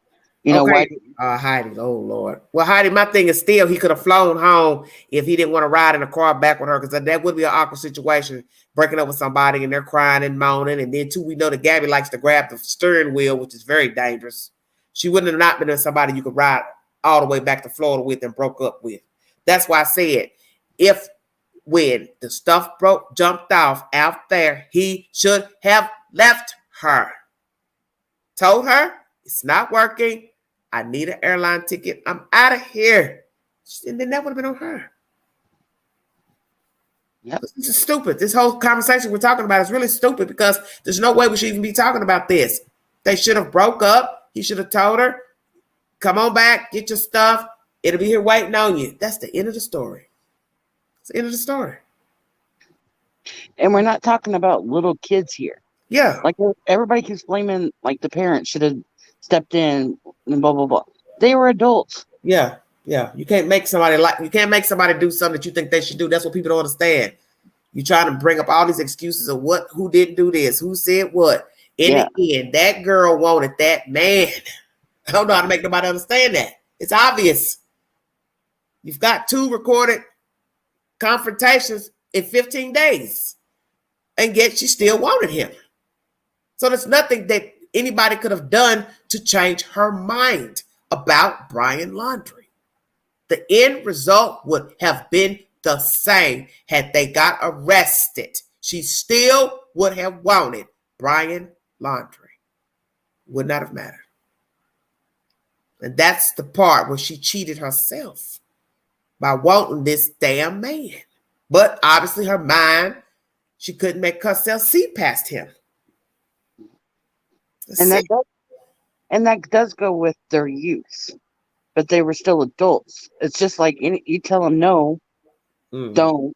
Yeah, they're stop. Put that down. Yeah, they're going to find excuses and they're going to go against what you say. Yeah. They were at that age.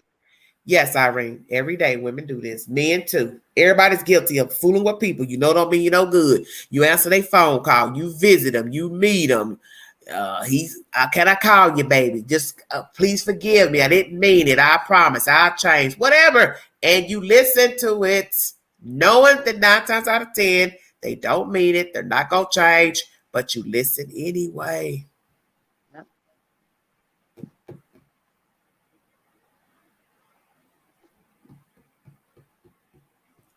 How did they do have the new phone? FBI does have the new phone. And they have the phone that's left behind. They just don't have the old ones. And her mama could have sat there and told her, look at this, look at what he's done. If he's not going to, oh yes, he is. He'll change. He's just changing. But now that, but see, now what you talking, that makes me wonder, why would he tell the police he doesn't have his phone? Because that makes no logical sense. Where you be driving around the wilderness without a cell phone? That's odd to me. And they do because they're blogging. He did say Gabby didn't have a phone. We know Gabby had one because she had it in the back of the car. But yeah, when he gets to the back, which you can. And see, that makes me wonder too. Well, why would they ask that though? Why would they ask him about a cell phone? I think something about texting him. Huh? He's standing. I'm trying to remember the conversation. He was standing at the back of the van, and I think it was something about texting him, or God, what did they ask for his phone for? And he said, "I don't have a phone." That don't sound right, because that don't sound like a normal question to ask somebody during a domestic stop. It's on that second. Let me see if I can find it. Okay, you now saying the lawyer said he was mistaken, that the FBI didn't even have the one he purchased on the 4th. That don't make sense because they said the phone was left behind. Well, let's just go here. I'm not listening to nothing else the lawyer has to say. How about that? That'll clear that right on up.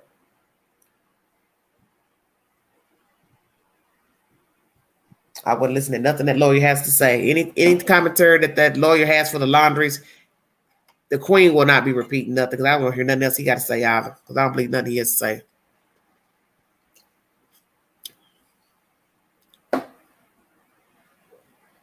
I don't know anything about that either. Well, you said all you want to say, ma'am? Oh, yeah, I have. Because my head is hurting. Yeah. We're almost 3 hours. 3 hours, yeah. Because you can just beat your head against a rock. The result is still the same. This poor young lady's gone. Brian Laundrie is on the run, or he dead one. And he's shown me that he was guilty. He is guilty and complicit of stealing her money and killing her. And I am betting damn near 90% that this was an orchestrated murder. He flew back deliberately to get rid of Gabby Petito's belongings. He flew back and he offed her. Yep. I'm just going to go on and put my 90% on it. And then watch that second Kim video. Watch Abby's reaction when she's in the back seat. Whenever they tell her they're going to separate. And then I'm going to see if I can find about that phone. D. Warder said, how come she told him, don't forget your charger? Yeah, I remember that. So that proves you right there that he lied to the police about his phone. Because why you need a charger if you ain't got a phone? Good point. Yes. Thank you, D. Ward, for that. Yep. Well, Ashley, there comes a point, baby, in your life you have got to wise up. You've got to say to yourself, this isn't working for me. This is not working for me. This is not working at all. I got to come out of this. Because had she processed and told herself the truth that he was not right, she would be alive today. Well, I'm going to drop down. Okay. She listened to this girl talking about maybe Dog Hunter can find the phone in alligator's belly. Go to bed. Dog got a messed up ankle, so he ain't about to be looking for nothing. All right. Thank you all so much for joining me. This is a riveting tale between the two. One is no longer here. Miss Petito is a very tragic story, once again, of another young lady snuffed out by somebody that she trusted. When I get more information pertaining to this story and the hunt for Brian Laundrie, I will bring you the said information. As I said in the beginning of this video, I played audio from a news station out of North Carolina. The body that was found off the embankment of the Blue Ridge Parkway is still under investigation. It is a male, but the FBI says they do not believe that body is linked to Brian Laundrie. Let me make that clear in this live. But when I get more information pertaining to the identification of that said male, I will bring you that. As far as Mr. Donald Wells and this interrogation, it's all a bunch of BS. It means nothing to me. He's a clout chaser, a fame whore. He has many croonies and cronies falling in behind him, wanting them 5 minutes of fame, off of a dead baby, perhaps. I'm going to go ahead and say it. Perhaps she is dead, and they're all following suit. Everybody wants attention. All the focus has been off of Summer Wells from day one. It's always been about these goofy ass parents and her fat faced friend and her son, and then all these YouTubers joining in, want 5 minutes of fame. And the sick part is, you're doing all this for what? What have you gained? Nothing. Get in cahoots with a man who possibly killed his kid or covering up the death of his child for likes and views. And then he does something that, miraculously changes your mind about him. He's a fraud. Well, he was a fraud from the beginning. We already knew he was a fraud. What part of the story did you miss? But yet you're still talking to him, talking on the phone. That's because you like drama. And I've said it to people. People who thrive off of people like Donald Wells, they have drama in their lives every day. If you were to see them somewhere in the street, they'd be spinning your web about what Pookie said, Ray Ray said, what Bubba did, because they feed off of it. They are drama themselves. They just so happen to have a YouTube channel, but they're full of drama. People like that, I wouldn't sit down at a table with them and have coffee, cake, nothing. If I saw them coming down the street, I'd cross over. People like that, I'll have no use for. I've been around people like that recently, and everything about them is drama, drama, drama. Every day is theatrics. You don't even need soap opera, cable, or Wi-Fi. Just let your phone ring. Let them start talking. Here comes the theatrics. That's all these people are about. This is just the story. Theatrics. People like this, run from them. And if you're one of them, hey, go get you some help. There's help out there. See a psychiatrist, psychologist, doctor, counselor. Get you some help. Life is short. Life is too short for all this. And see, the thing that people don't understand about these stories is that they're ever evolving. Today it's this story. Tomorrow it's another one.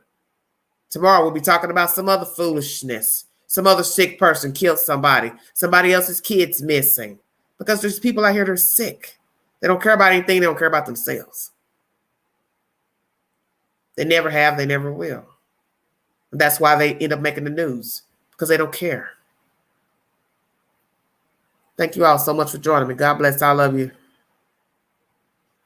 Yeah, well, everything about the Laundries is a mistake. But as they say, God don't make mistakes. So whatever's going on with the Laundries, the Wells, any of these other people, that's between them and God. I just thank the Lord. I don't have to be bothered with them. I don't know them. And I never have to sit at the table with them. I'm just being truthful. I'm grateful.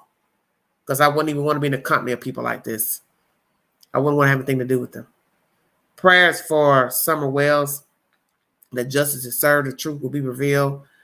Prayers for Gabby Petito, that Brian Laundrie will be apprehended and he will stand account for what he did to this lady, which was kill her. I do not know if he's involved in the death of the other two women or anybody else out there at the Grand Teton Park, but I will wait for the information. And when I get more updates, I will bring it to you. And as I said, the FBI is saying that the body found off the Blue Ridge Parkway in North Carolina is not related to Brian Laundrie. If you want to donate to this channel, Everyday Shenanigans, $ Big Angie 129 Cash App. Thank you all so much for joining me. I'll talk to you guys later. Please be safe. I'm checking out of here. You all have a wonderful week. It's Everyday Shenanigans. Bye.